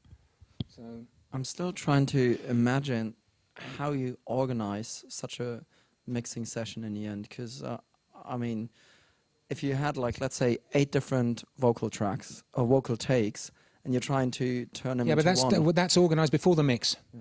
That's organized before the mix. Probably take us through the organization, well, you know, getting something ready for that. Yeah, obviously, you know, you've got the vocal takes and then you choose them shortly after the vocal's done usually, because I think it's really good when you do editing. I used to put the editing off because editing can be a bit boring. It's not so much fun as recording. But I think it's quite good if you do some recording and then you do the editing quite quickly after the recording session, because everyone's still in the vibe of what actually you were trying to achieve, and you commit. I mean, you know, it's all about commitment in recording is really, really wonderful, I think. It's one of the big nightmares that we've got with the multi-tracks now on Pro Tools rigs and so on. You know, I get a lot of stuff to mix where the guitar, say, is recorded on 6 mics. And instead of the dudes who've recorded it gone, well, okay, 6 mics is cool, but you don't. But then what you want to do is mix the 6 mics together to make a guitar sound. Fantastic. You've made a guitar sound. You've made a creative commitment. And that's good for you. And it's good for me when I come to mix it, because I know what you're trying to do, and you know what you're trying to do, and you know if it works. And so many multi-tracks I get. I'm mixing a record at the moment, right? The lead vocal is recorded on 3 mics, and I got 3 tracks of the lead vocal. It's the same take, but it's over 3 tracks. So every song I've got to say, does the ribbon sound better than the U47, or does the U87 sound better, or could they be better in this mix or that mix? You know, it's a fucking nightmare, you know. But their clients delivered it like that. I'm not complaining. The clients are very nice people. I like the music. It's all cool. But, you know, I do much better work when I commit to things. And I really want to, I mean, if, you know, you must all know this, because you must have found this yourselves. If you commit to something, that's really good. You know, and then if it's no good later, wipe it off and do it again. You know, that's one of the wonderful things about working on tape. It's not so much the sonic. I mean, I don't work on tape anymore. I can't really afford it, to be honest. But it's not so much the sonic quality. It's the psychology of doing it. If you're working on tape and you want to record a guitar solo and it's the end of the session, there's a guitar solo. It's on 1 track, you know, and then you go the guitarist might himself or herself say, "This is not good enough. I want to re-record it." In order to re-record it, they got to wipe off the solo they've got already. That's unthinkable in Pro Tools world. None of you would do that. None of you would have the balls to do it, probably. I don't think I've got the balls to do it. You know, and I know the advantages even. Everyone keeps the old take first. I know the tape's been kept. The engineer knows the tape's been kept. The guitarist knows the take has been kept. That's a different psychology, completely, from when the guitarist says, you know what, that solo's no good. Wipe it off. I'm going to play a new one. That's really different. That's like scoring a goal in high-level football. That's not pussying about like rehearsing. Like it's not like a what do you call it, a practice match. That's the real deal. Wipe it off. I'm going to play it again. When someone says that, you go, all right, man. It's like respect. You know, here we go. Not like, could you just mute that one and I'll have another go? I mean, you know, commitment is really important. It's really hard to do with computers. Really, really hard. because, you know, everyone keeps, I keep it. I know what a great method this is. I keep it. Even if I wipe it off in the session, I know I got 3 backups. I got 1 in the cloud and 2 off-site. You know, it's never gone. You know, on tape it was gone. You know, it's not, that lead vocal is no good. The tape's full, mind you, right? 24 tracks full. That, you know what, the lead vocal's not very good, is it? I think I'll do it again. You know, whoa, you know. It's great. It's really great, you know. We may never get back there. We may never get back there, you know, because it's like the data's never gone now. Even if you wipe it off, as I said, you know. The interesting thing is that you're talking about a time when that particular band that you were recording showed millions of people around the world that were probably not old enough yet to be familiar with the work of the Tom Moultons and so on, that a track that they know inside out is never finished, and someone else could always have a go at it and do like a new mix of it, a remix and all of that. And as an example, I'd like to follow up with something where from a guy that you worked with as well, and of the same track. And just to give us an idea of how different these things can be. Adrian Sherwood.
Yeah, that's Adrian Sherwood, isn't it? That's Our People People. It's the science fiction dancehall classic remix that he did.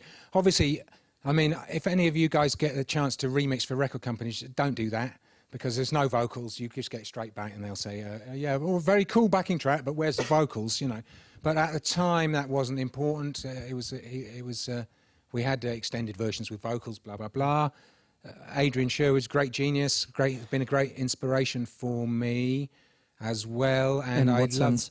Well, because he's so crazy and he's so out there and he's so dedicated and he's self-made and he runs his own label like Matthias does, and he's always been on the edge and he's totally committed to his vision and what he does, and he's like real no sellout kind of dude, you know. He's just wonderfully charming and sweet person. Can be bitter sometimes, but never with me. So, you know, all bitter people are failed romantics. He's so wonderful. Right. He's a wonderful guy. You know, I met him in Wooge last year again, and anyway, so that is one of his incredible, crazy remixes. How much of the bits in there can you actually recognize and identify? Yeah, about 3. I mean, obviously, I think it might be made from the beats. It's made from the multi-track without a sampler. Oh, no, that's not true. He's using an AMS old-style studio sampler and reconstructing the multi-track on another reel of tape, probably. But he's not bringing any new sounds in. He's taking, it's an authentic and honourable remix, because he's taking all the sounds off the multi-track, reorganising them and putting them back on another multi-track. There's no outside sound brought in there, you know. But as we heard, there's a lot left off, like the melodies and the lead vocal. And even turn around, oh my God. At the time you worked with another seminal band called Einstürzende Neubauten. If we were to play Yu-Gung, would you go for a Sherwood mix or a live version that's a little later? Because it was not so easy to find the actual... What's wrong with my mix? It wasn't out there to find. Yeah, no, I don't mind. You Play, got it- play some of Adrian's mix. You got it on there? No, probably not. Adrian's there. Play some of Adrian's mix. Yeah, sure.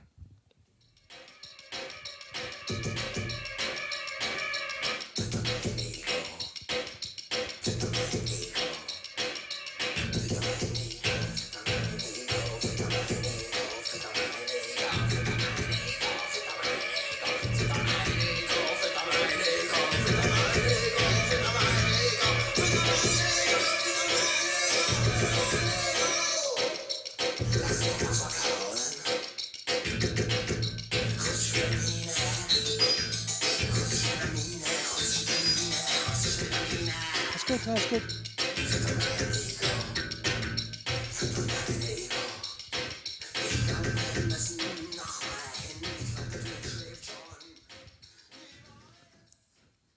Can you enlighten us a little bit about what was even more special about the studio techniques that Neubauten and especially FM Einheit used to imply in the studios? I mean, this is a track called Yu-Gung. This is when I introduced the sample. This is made with an analog sequencer that I had, like a more sophisticated version in a way, perhaps not quite so user-friendly, made by Friendship, a Berlin company it was, made for Tangerine Dream. And it was more sophisticated in some ways, but not as user-friendly as that wonderful ARP 16-step sequencer. But this is constructed with a sequencer and a sampler, which is, I think, the first time that Neubauten had used sequencers and samplers, because obviously I was a big fan of what they were doing, which was basically a very powerful, wonderful lyrics, great lunatic genius Blixer Bargeld on the front of it, we'd met, and so this I'm bringing in. We hear the clearly sequencers and samplers are being used here, which I'm bringing in, and Mufti Herr Einheit got that really quick. I would say of all the band, he embraced it immediately. He in a way he was seemed like super, almost the most animalistic of the whole band in some ways. It was really interesting that Mufti saw it and grabbed it and ran with it actually. And obviously everyone uses samplers and sequences now, but that was part of the story of how that track's put together. But I mean, you've been working with them beforehand, right? This is early, isn't it? This is early in my work with them, isn't it? I made Halber Mensch was the album that I made, but isn't this? I think this 12 inches isn't this made before Halber Mensch? I'm not sure.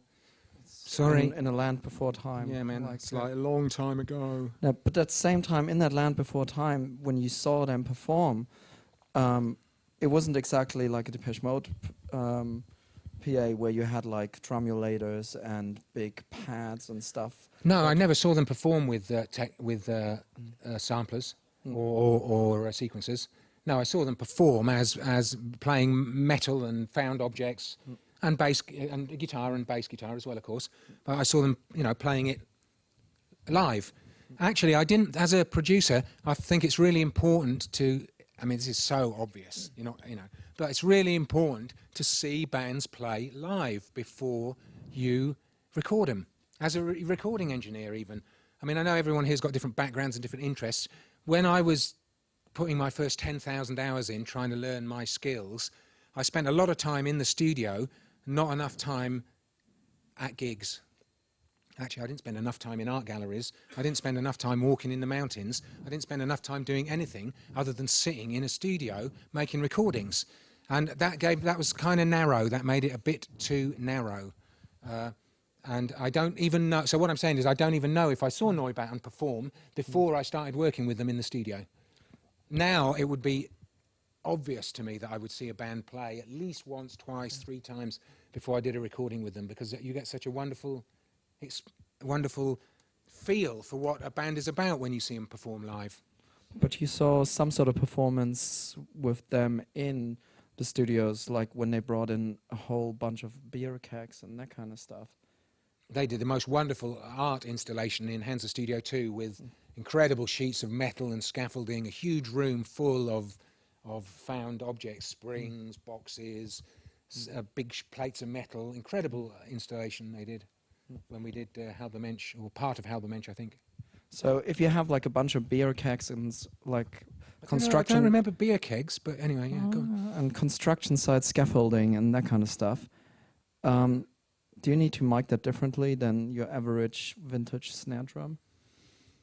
I don't know. There's no rules, are there? Basically, obviously, there's no rules about making recordings other than, you know, it's just it's a cliche, but if it sounds right, it is right.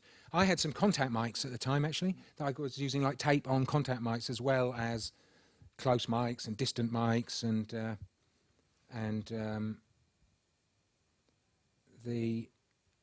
the recording of the Neubauten was about capturing the sound and the energy of a live performance, and in that sense, maybe it's not that different actually from recording a really vibrant and exciting rock band, bass, drums, guitar, you know. Now, at exactly this time, you recorded one of the most successful records on the planet, and obviously you're getting called for different jobs that might sound a little different. And oops. Are we running?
Yeah, I didn't actually record. I mixed this.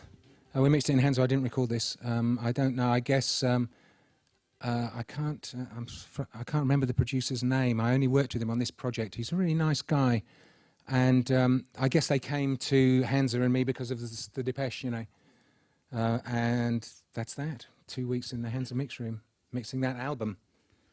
So, how do you, when you're all of a sudden in demand, how do you choose your projects then? Or I didn't really have a plan. I, for better or worse, I just went with the flow, I suppose. I had no plan. I didn't really have management help. Now I have managers in Europe and in America who I can talk things through with, and we can decide which projects we want to do and which projects we haven't got time to do and so on, or which projects I fit with. I try to do projects that I feel I can contribute something to, you know. And Bronski Beat must have just been one of those things. They got in touch and it seemed like a good fit at the time, and so we just went with it. Now, before all these digital serendipity engines, when you were trying to find out, like, okay, I like this music, I like that music, what else is out there? You always needed like a really good record shop sales person, or yeah, just look at credits and all that kind of stuff. And sometimes you start to realize, oh, that arranger does something I like. Maybe other records by the same guy do something. And yeah, that's how a lot of people stumbled across this thing here.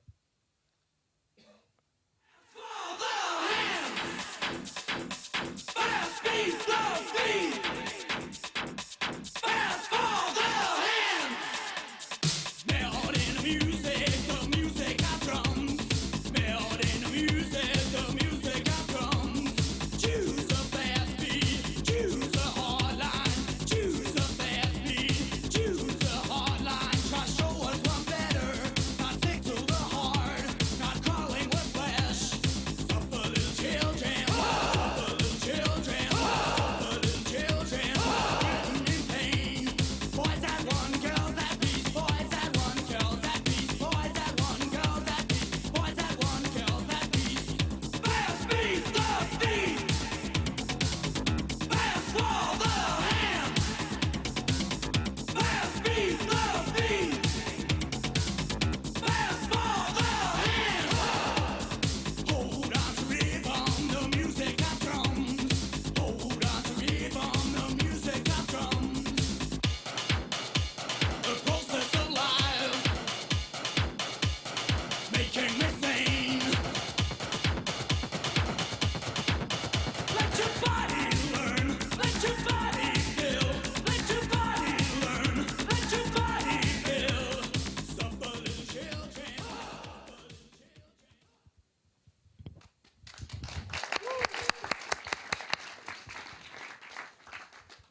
We're a bit behind in the chronology, aren't we? I see it's nearly 5 o'clock. Yeah, we're only in 1987, like it's 20 years ago. So I'm we better feeling kind like of I'm stuck in the 80s. we better kind of hurry up. Yeah. I think we're leaving the 80s in a second, but not before. Obviously, tracks like that were totally seminal for an emerging scene in Chicago and Detroit, and they were being playing stuff like that like mad. And Yeah, Nitzer. Obviously, this record, you know, the reason I mixed this record with Daniel Miller, very record company led. You know, by this time I'd opened a bit of a relationship with Mute Records, and it was a wonderful powerhouse of experimental pop, as I said, and a great fit for me because I always felt, in spite of the fact that they were making very successful pop records, there was enormous creative freedom, there was a lot of record sales, and there was budget.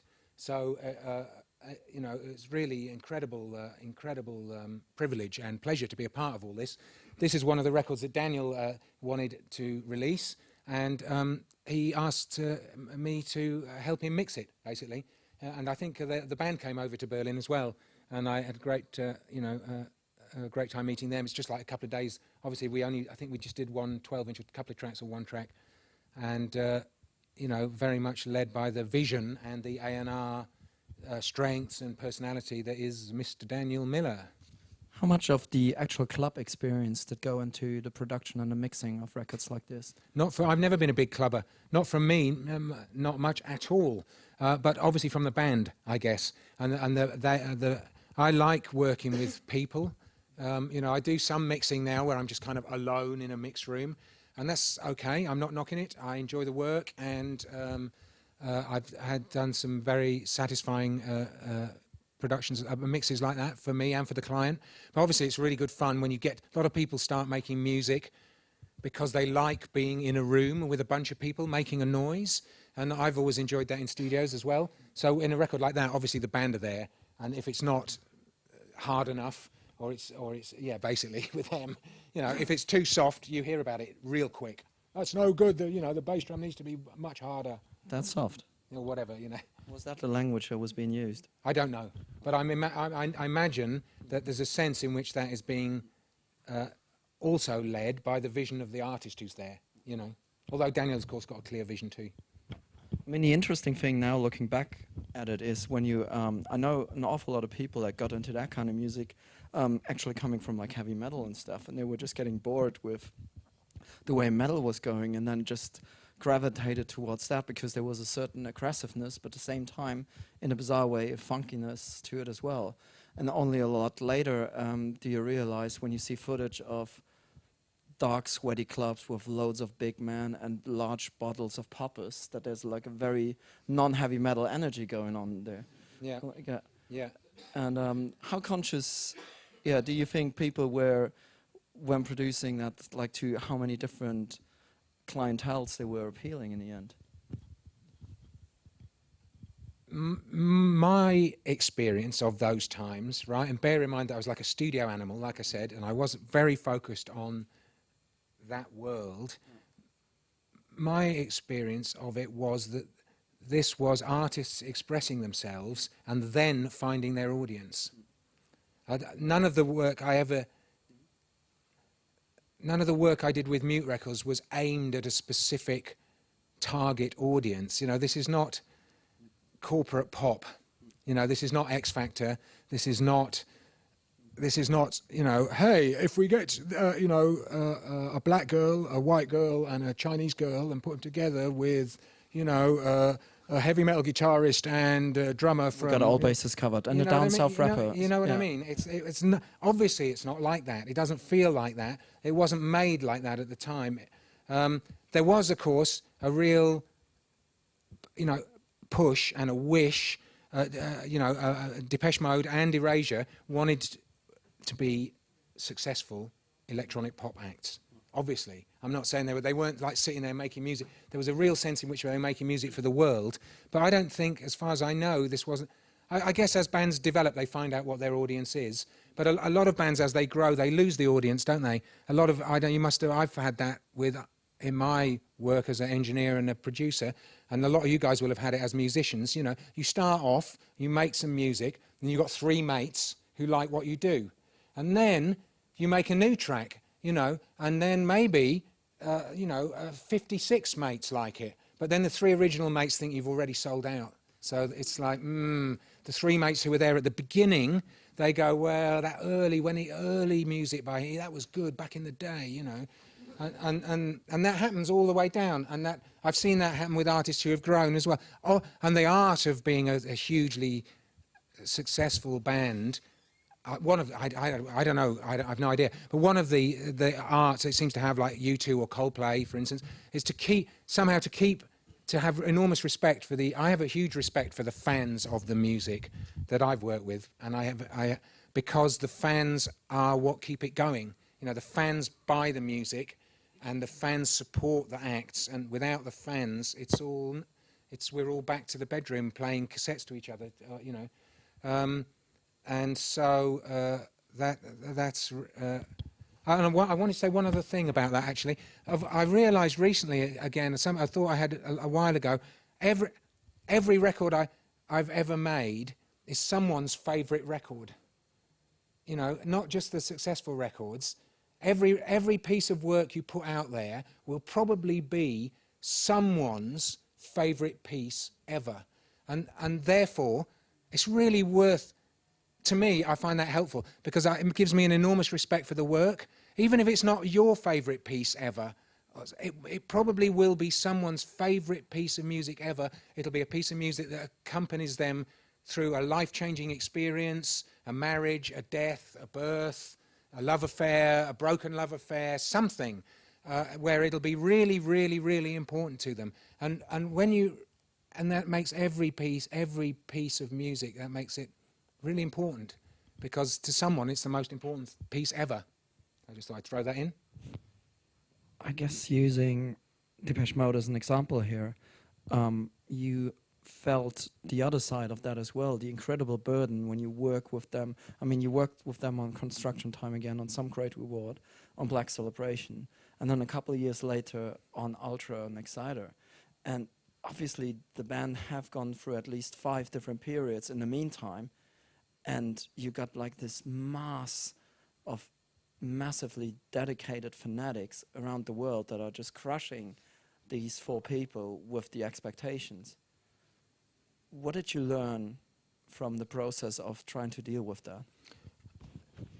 Well, I don't know if the fans crush the artists. I don't know. Obviously, it's difficult, isn't it? Being mega successful. I'm not talking about me, obviously, because I'm just some backroom dude. But for the stars on the front, obviously it's difficult. You know, it's like especially when you're young. I mean, it's young guys, loads of money, loads of success can be a total disaster. Football, you see it all the time. Rock music, you see it all the time. It's difficult. Growing up in public's difficult, I guess. But hey, you know, it's not. You could be working in the mines. Yeah. It's Beats working in the jam factory. Yeah, exactly. Yeah. So, you know, I don't know if I think in my experience with Depeche, they felt a big responsibility to the fans. I don't think they felt crushed by the fans. Perhaps they did sometimes. I mean, no one has the same feeling for a long time, for 25 years, do they, or 30, whatever. You know, people go through. You're there in the session, and you need to make it work. Like you need to facilitate. Yeah, we all feel we've got a responsibility to the fans. Of course, we've got a responsibility, but we've also got a responsibility to ourselves. You know, to do something that is certainly, to do something that is somehow worthwhile and original, you know. But I mean, you are to a certain degree in a more comfortable position, because I mean, when you go down to the milkman and go buy your yogurt, no one's going to say like, oh no, Gareth, he fell off. Like, people wouldn't even recognize you. Still, it's your job to make these people look good. It's my job to help. I mean, I'm not making them, you know, Anton Corbijn's the man who's making Depeche Mode look good, you know, but it's my job to help. You know, it's not my overall responsibility. I see myself as one of many supportive elements around a band. You know, it's not as big as a movie making a record, obviously, but a successful record is a huge team of people, obviously, from song, you know, clearly. You know, and I'm one member of that team. I'm not making it happen. I'm helping a bit from my corner. So, when you consider it a team player effort, if I just look at the year after Black Celebration, I think I just picked highlights of that year. It's Nick Cave, House of Love, Erasure, and Rainbirds. That's like 4 very different projects working in 1 year. So 4 very different teams. That's like going from, I don't know, Arsenal to Kaiserslautern to Perugia to Barcelona to what in 1 season. You know your football, I don't, of course. No, but I mean, it's I don't go there. But I mean, it's just like very different approaches in the same time. But not nearly as broad as the music that I enjoy listening to. I mean, you know, there's no string quartets in there. There's no bebop. There's no solo piano. You know, there's loads of music. It's kind of broad in a way, but it's not that. You know, it's not. It's a small angle on the whole possibilities. You know? But still, you're recording like piano pieces for Ermin Schmidt, who came from a totally different background as well. Yeah, and you're doing film stuff with I can't even pronounce a German name anymore. Wim Wenders. Jawohl. So, yeah, and all that kind of stuff, which obviously is totally different work straight away. Yeah, that's different. Yeah. But super fun because, like Matthias again this morning said, he listens to loads. It's very hard to say. I mean, I listen to loads of different kind of music all the time. A lot of music you guys listen to probably I don't know, and I'm going to get a lot out of this week by hearing some of what you guys are making and what you're listening to. Always, because it's music's so huge. But I listen to lots of different kinds of beats and melodies. You know, it's a long history. Yeah, we got 25,000 years of human endeavour. And yeah, Gareth said it himself. He's going to be here all week and going to share time in the studios. And he's also willing to help you mix and follow through with some of the stuff you're creating here. And I do understand he's brought a couple of multi-tracks where we could probably find a nice little room at some stage and go through various bits and dissect them a little bit. And obviously there's like tons and tons of other stories to be shared, and a lot of very, very different people, from like Interpol to Palais Hamburg to basically all the individual projects of the Palais Hamburg guys alone, like the Hillers, Fehlmans, and so on. And but before we hand it over to the questions, there's another album that people tend to like quite a bit, in which you got called in as well, and I'd like to play a song of that.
Yeah, as our man from Scotland himself would be saying, arigato, thank you very much. And now when you go over here and listen to those recordings that you've done a while ago, sometimes 3, sometimes 25 years ago, what do you actually listen for? Well, I mean, when I go over there, Yeah. well, it just sounds a bit muffled where I'm sitting here. So, you know, obviously it's just like if I go around there, I just get a bit more of a vibe of the whole thing. I'm just enjoying most of them, actually. So, you know, you can just hear it better. That's a good start if you're still enjoying them. Yeah. I can hear it a bit better, yeah.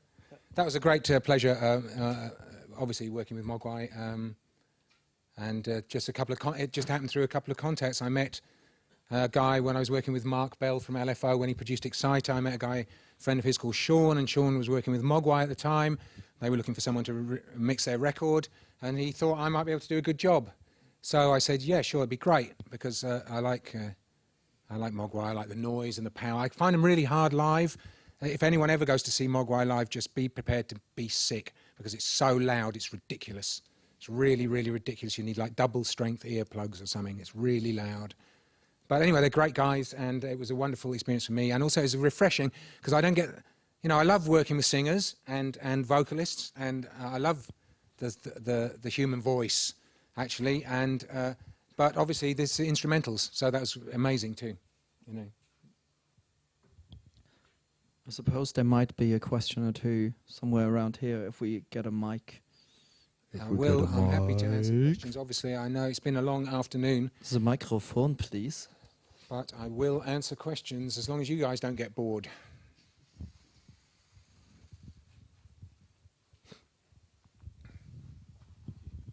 Well, you obviously said that it's the music before technology, but what do you think about mixing in the box exclusively?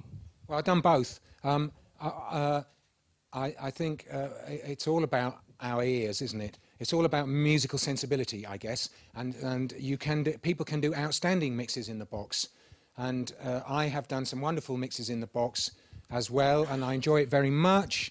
But also, it's a lot of fun if you've got the money and you know what you're doing. It's a lot of fun to go into like a old style with a console because you get different tones, I guess, a bit, and it's just a different working process, a bit like. But I mixed this David's Lyre record that I was talking about. We mixed that on a console, but now, whenever I go and mix in a studio, which is not that often because I don't get the budget to do it, I always record the stems in the studio, so everything gets recorded separately, and I put it back in the computer, because still, like a week later, it's wonderful to put it back in the box and adjust it. So I'm really open. Spike Stent's gone over to mixing in the box massively now. He's a huge British mix engineer in LA, I like it. I like mixing in the box. But in my own personal rig, now I've just come out the box again about a year ago at home with a little valve summing mixer, which I used to mix initially another Scottish band called Sons and Daughters, actually, like a Glasgow band, another Glasgow band called Sons and Daughters. It was such fun that I had to buy it afterwards. It was one of those things. I rented this valve summing mixer thing, and then it was so great. I had such a lot of fun with it that I just bought it afterwards. So yeah, both. It's all great. It's maybe harder to get good results in the box, but obviously the great thing about mixing in the box is you just save, don't you? And you come back like a week later and tweak it. So what I'm saying is, even when I'm in a studio, I still record everything individually on stems, put it back in the computer, so then the David's Lyre record we finished in my music room at home, which is just like a front room, really, with a sofa and a table in it. And the artist came round, and we made the final adjustments on the computer there to a couple of the songs, because we weren't quite happy with where we got to. So you said you used to use NS10s? Yeah, back in the day, 80s, yeah, what everyone do you use used now? them.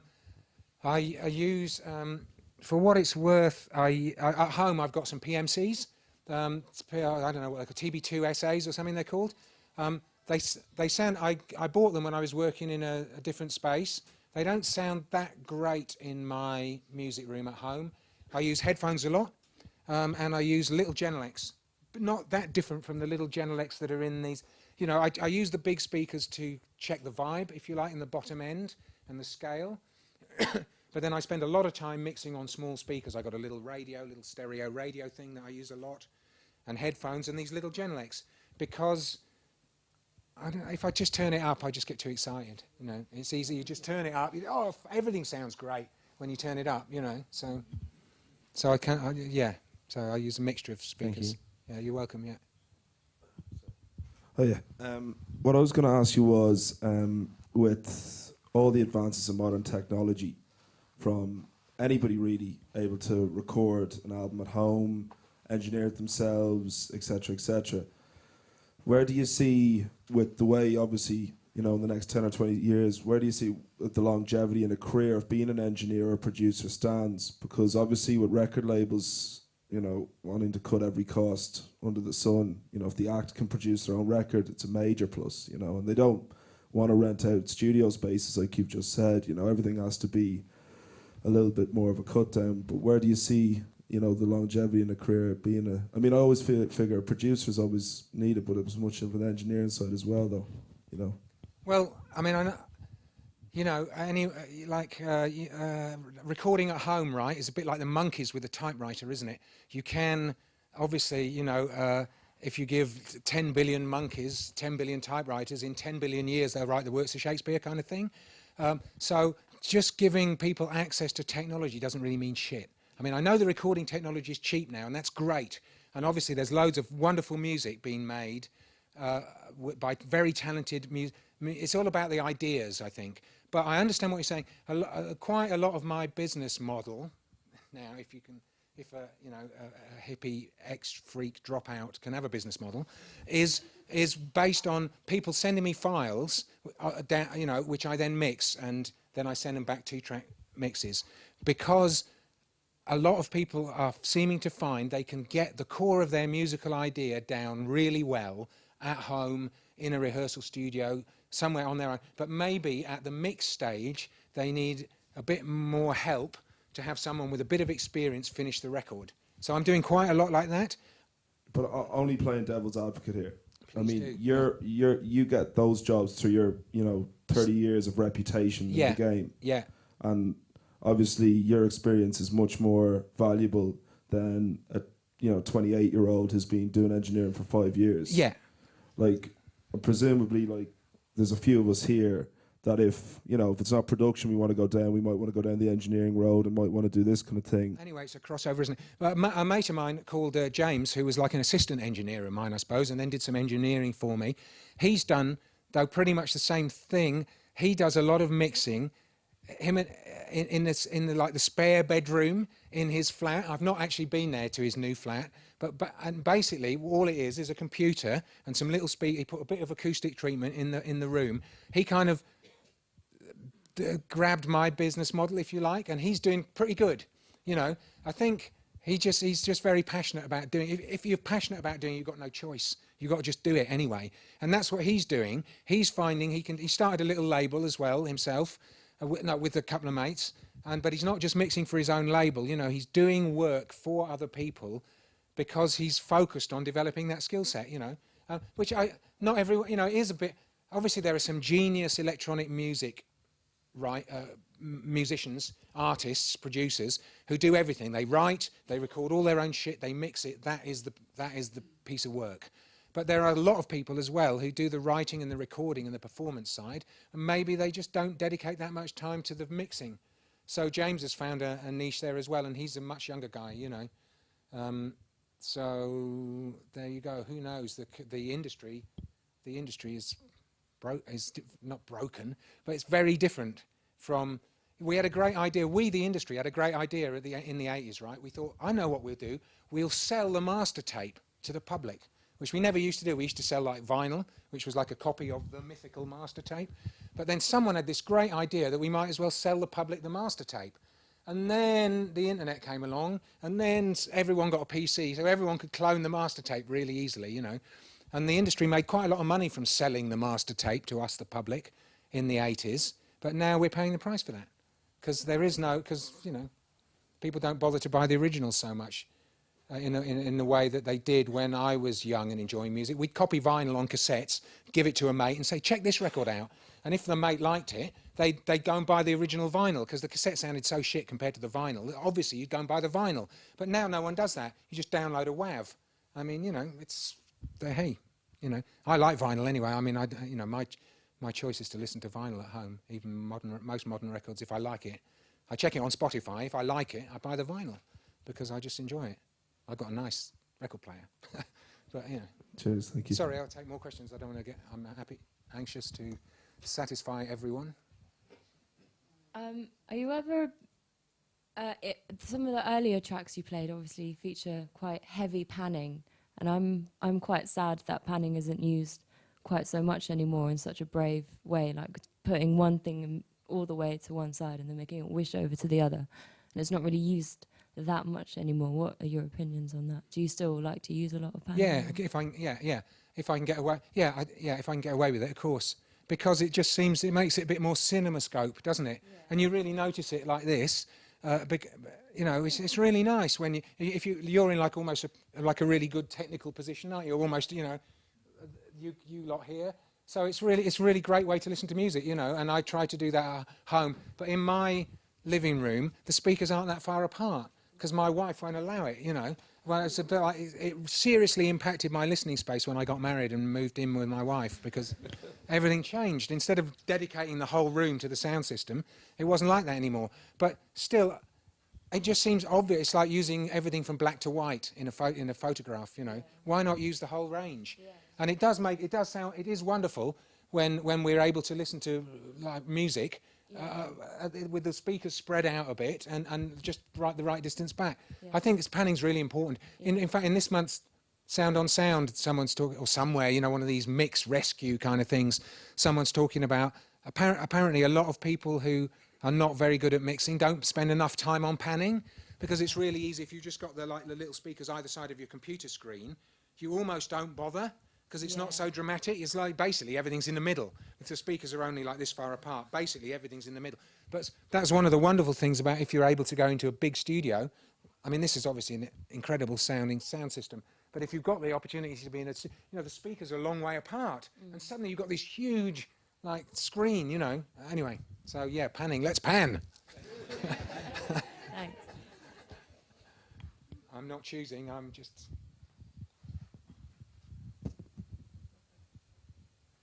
I think you switched the mic off. You better switch it on because we're contracted to stream. Yeah. I was just wondering. That's a funny studio joke, you know. You have to switch it on first. Is it? It's going now. Yeah, it works. Yeah. Okay. I was just wondering about. Yeah. Have mine. Okay. Well, I'll try my best. You said that you kind of learned on the job, you know, doing the BBC thing, and I was wondering about your thoughts on engineering schools and stuff like that, and whether you were at a particular. Good luck in answering this question, by the way. You're okay. Yeah. Just your thoughts. Has anyone been to an engineering school? Okay, quite a few. So there you go. It's a way in, you know, somehow. You know, obviously, I did it one way, right? And the other great way that some of my colleagues whose work I marvel at and just think is absolutely wonderful, is people who got into a studio system, which is kind of rapidly dismantling anyway, and learnt as an assistant at the feet of great masters, you know. That's obviously like a wonderful way to work. And I would love to have had that. I mean, I can't go backwards in my life. I would love to have had that experience as well. But I don't think I had the right personality. When I was young, I was really like mouthy. Like I said, I thought I knew it all. I don't think I would have made a very good junior assistant, because I would have been going up to, you know, Quincy Jones and saying, "Look, Quincy, man, I think we ought to pan it over to the left a bit more. What do you think?" Like that, you know. And obviously, as a junior, you're supposed to like keep your mouth shut and just like make the tea and be there, you know. So engineering schools, I don't know. It's hard to answer because some people here have spent quite a lot of their own money going to these schools. Hey, maybe it's okay. It's something. You know, it's like me going to the BBC maybe. I learned something. I didn't really learn shit, but I learned more than I knew before, which is probably what you can do at engineering schools as well. It depends on your motivation, doesn't it? Some of the people, I've got a young colleague called Neil Quinlan, who was at Alchemy, I think, in London, and he's kind of made it. He's made it through the school into an assistant at the Mute Record Studio, and he's now working and kind of establishing himself a bit and doing remixes and everything. But he was really dedicated. I think if anyone's going to go to an engineering school, you want to take advantage of all the equipment there and use it as much as possible, which he did. Some people go to engineering school because, you know, they've got rich parents and they smoke a lot of pot, and their parents figure, well, he's smoking pot, he's into music, we might as well pay for him to go to engineering school. That's not really going to get that much done. That's not really going to move you forward in life a lot, you know. But some people go and they just go, wow, I can get my mates in, we can record, we can do loads of... So, you know, it depends on the person, you know. It depends on the person. Some people get a lot out of it, and maybe the people who are here who went to engineering school got a lot out of it, otherwise they wouldn't have got here either.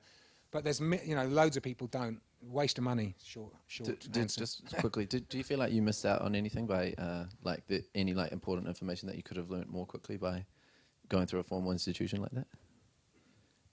Or would it? Oh, no, I wouldn't know, not from a formal institution. No, what I'm looking at is the other classical route of learning what I did from the 60s and 70s and 80s, where I could have got a job as a T-boy maybe in a big studio and watched the wonderful engineers and producers make records.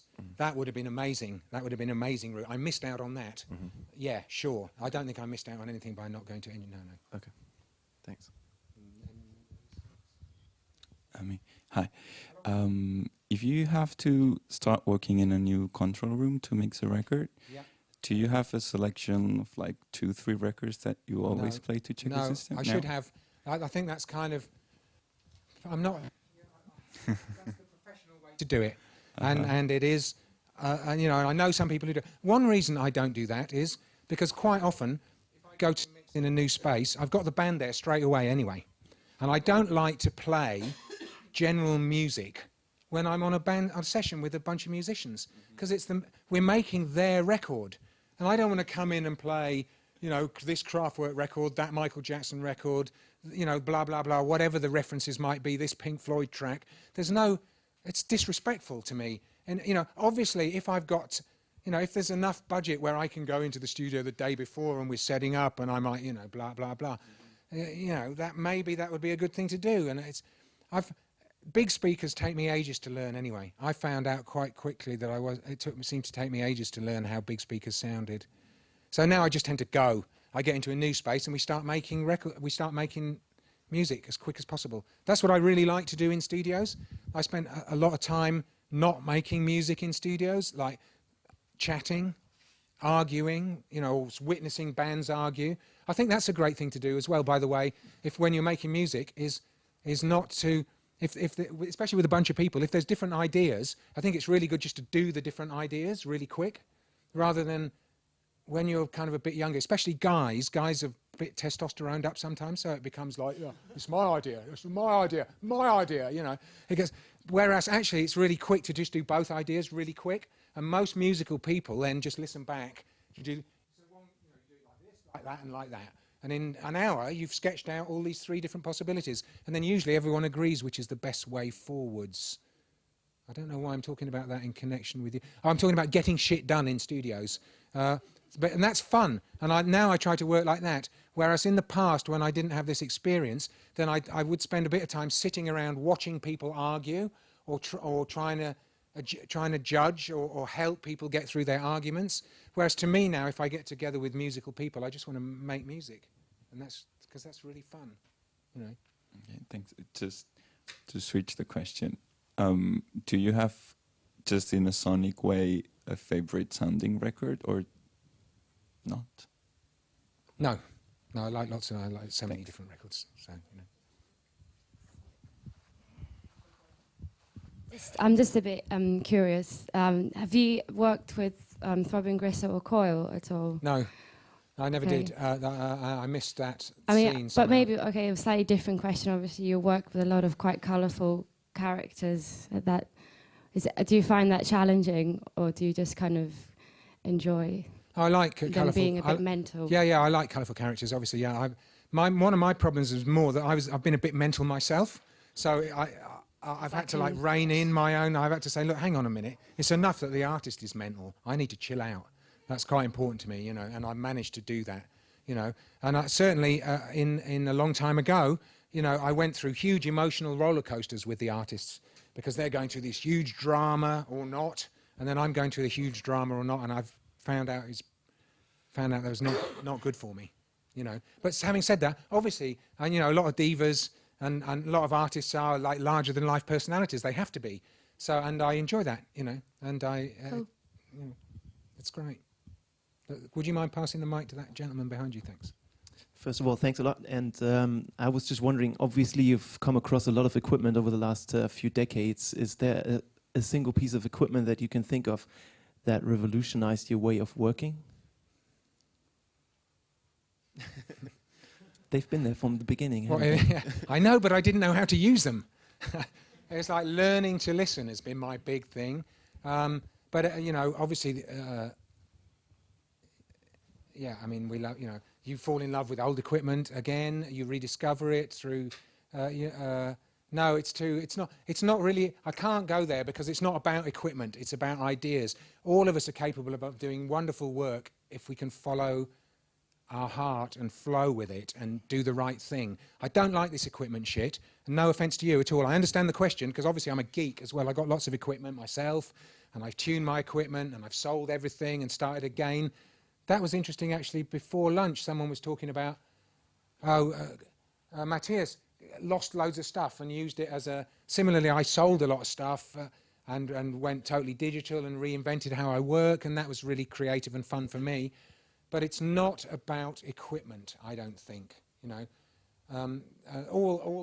Also all the modern equipment's like really amazing.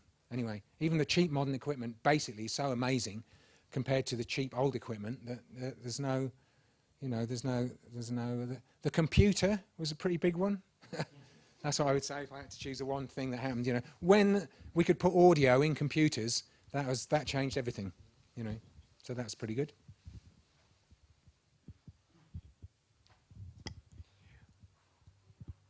Hello. Hello. So you just mentioned about learning to listen, right? So over these decades, all this time, your hearing, your perceptions about sound must have changed. So would you recommend some ways about, okay, we listen to lots of music, but how can you pinpoint things about frequencies, how to separate them out so your instruments are sounding, you know, like clear in their own space? Those sort of things about mixing. I think it's share something. A lot of that is a practice, isn't it? Like yes. I spoke before about this 10,000 hour thing. There's this idea, isn't there, that if any of us spend 10,000 hours doing anything, we'll probably be quite good. And a lot of it is practice. And another thing I found about equipment as well is that, you know, on a lot of equipment, the knobs go all the way round, and it's really worth experimenting what happens when you turn the knobs as far as they'll go, if you like, and everything in between. Separate, obviously it's one of the arts, isn't it, of trying to make a cool sounding record, is to have everything big and powerful, maybe. Like the Mogwai record, it's like everything has to sound massive, but everything has to be clear. It's not just supposed to be a wall of noise. It's really experimenting with finding out, so there's lots of stuff written about this in all the mags, isn't it? Of finding out frequencies that don't belong in that sound and take a lot of mixing. I don't do it in solo. A lot of us don't do it in solo. We don't solo individual things. You know, we have everything going on most of the time, and only very occasionally do we hit solo. So it's all about context. What's important is how everything sounds together. I heard, I don't know if this is true because I wasn't there, but apparently there was a time in Brian Eno's production life, and it may still be the same, you, as an engineer, you were not allowed to hit solo when Brian was in the room. So if you hit the solo button, you lost the job, kind of thing. Because he's very, I mean, I've never met him, but he's obviously a wonderful, thoughtful, super creative, talented person. And he has some wonderful ideas for all of us. I really recommend his new interview in Tape-Op. Like I said, this month is well worth, everything he writes is well worth reading. But he's very good at context and focus, you know. So especially for mixing, it's all, because no one cares what the bass drum, for example, sounds like in solo, because no one's ever going to hear it in solo, you know. What counts is the whole picture. So, and I find quite often I can get to where I need to be quicker if I just got everything on. You know, and then very occasionally I hit solo. I think, oh, and you know, there's a, you know, there's lots of subsonic, there's lots of low frequency in digital recording. It's more difficult even than analog in some senses because you capture everything. So it's quite easy to get a recording of quite a high instrument, but there's loads of sub-frequencies in there that you don't need. And that's really important, just at a simple level, to filter out the low frequencies that you don't need to leave room for the bass and the kick, you know. And just to continue on that, you were talking about dream analysis and about having a Freudian, and maybe even about some substances. But I mean, keep the substance apart. Just about understanding your mind. When you try to understand your mind better, did that open your perceptions about hearing even better? Yes, well, that's what I'm trying. I'm learning to listen. For me, is like learning to listen without pride and prejudice. So I'm trying to put my ego away and be open to the vision of the artist and help build that into something that you know, is good for the song and good for the artist. You know, it's definitely about. Yeah, I've definitely. Ego has not helped me in my life. You know, it's something I need to put away when I work because it's not really about me. It's about the work. Right. Great. Thank you so much. Yeah. Thank you so much. Yeah. Anyone? Any more? Is it?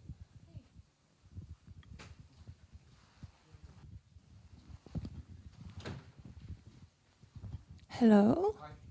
I have a very simple question. Usually when I talk to someone who's like older than I am, and we also had these lecturers here talking the same thing, and when I ask about what he thinks about the current scene and current music going on and young musicians doing stuff, usually it's like, oh, young musician, me no like, you know. What do you think about this music that actually people make now? Who did you speak to? No, it is like this. A lot of times happens. I've had a great experience. One of the things I really enjoyed doing, that I seem to be able to offer to the music world I work in, is working with younger bands, and I really enjoy that because I can help move things forward because I've got such a different perspective. You know, obviously, I can't work with all young people because some young people don't want to work with an old guy. They want to work with their own contemporaries, you know. One of my old guy friends of mine from college said to me the other day when I saw him, he said, well, how come you're still working? Don't all the young people want to work with young people? You know, why do they want to work with old guys? But it depends on the person. It depends on the people, you know. But that's not everyone. And obviously, the people who don't want to work with old guy, I never meet. But I find it super, you know, I've just made a record with a young woman called Emmy the Great. Okay, it's her second record, but that was like a wonderful experience. To me, these people are young, they're in their mid-20s, you know, so that is fantastic because I really feel that I can help them move forward, you know. I like, and I'm, you know, I don't think I'm so in awe of musical talent. Some young people have incredible musical talent, you know, which I admire enormously. So to me, yeah, that's not a problem. Am I answering your question? Yes, you are. Okay. Yeah. Thank you, and thank you for the brilliant lecture. Okay, yeah, my pleasure. Thanks a lot.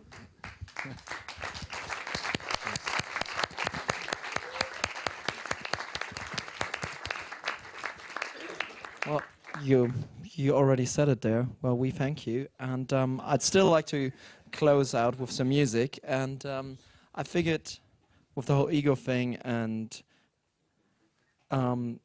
probably to go out on a note on doing what you're doing best, paying credit to artists you work with. Before we go to Fly on the Windscreen as a closing song, can you enlighten us about the maybe overlooked role of Alan Wilder in a certain band? Looks a little bit religious right now. I'm not sure I'm comfortable with that. I'd like to confess. No, I mean, no, I know obviously not everyone's a Depeche Mode fan, and obviously the Mode fans are fascinated about the politics of the band. Alan's obviously a great creative genius, you know, and it was a wonderful pleasure and a privilege to work with him in the period. Whoops, I've done it now. In the period when I did. So I don't think his roles are overlooked. I need my mic back. Actually, this one is fucked. No, it's on again. Yeah, it is. I thought it was you, Alistair, like not doing it right, but it's not, obviously. Anyway, so I can't stay there too long. Wonderful talent and a great contribution to, a real studio, super studio dude. Alan was always and is actually. If anyone's seen him on the Recoil tour recently. Okay, boring details, over to music, but not without the massive amount of applause. Mr. Gareth Jones, everybody. Oh.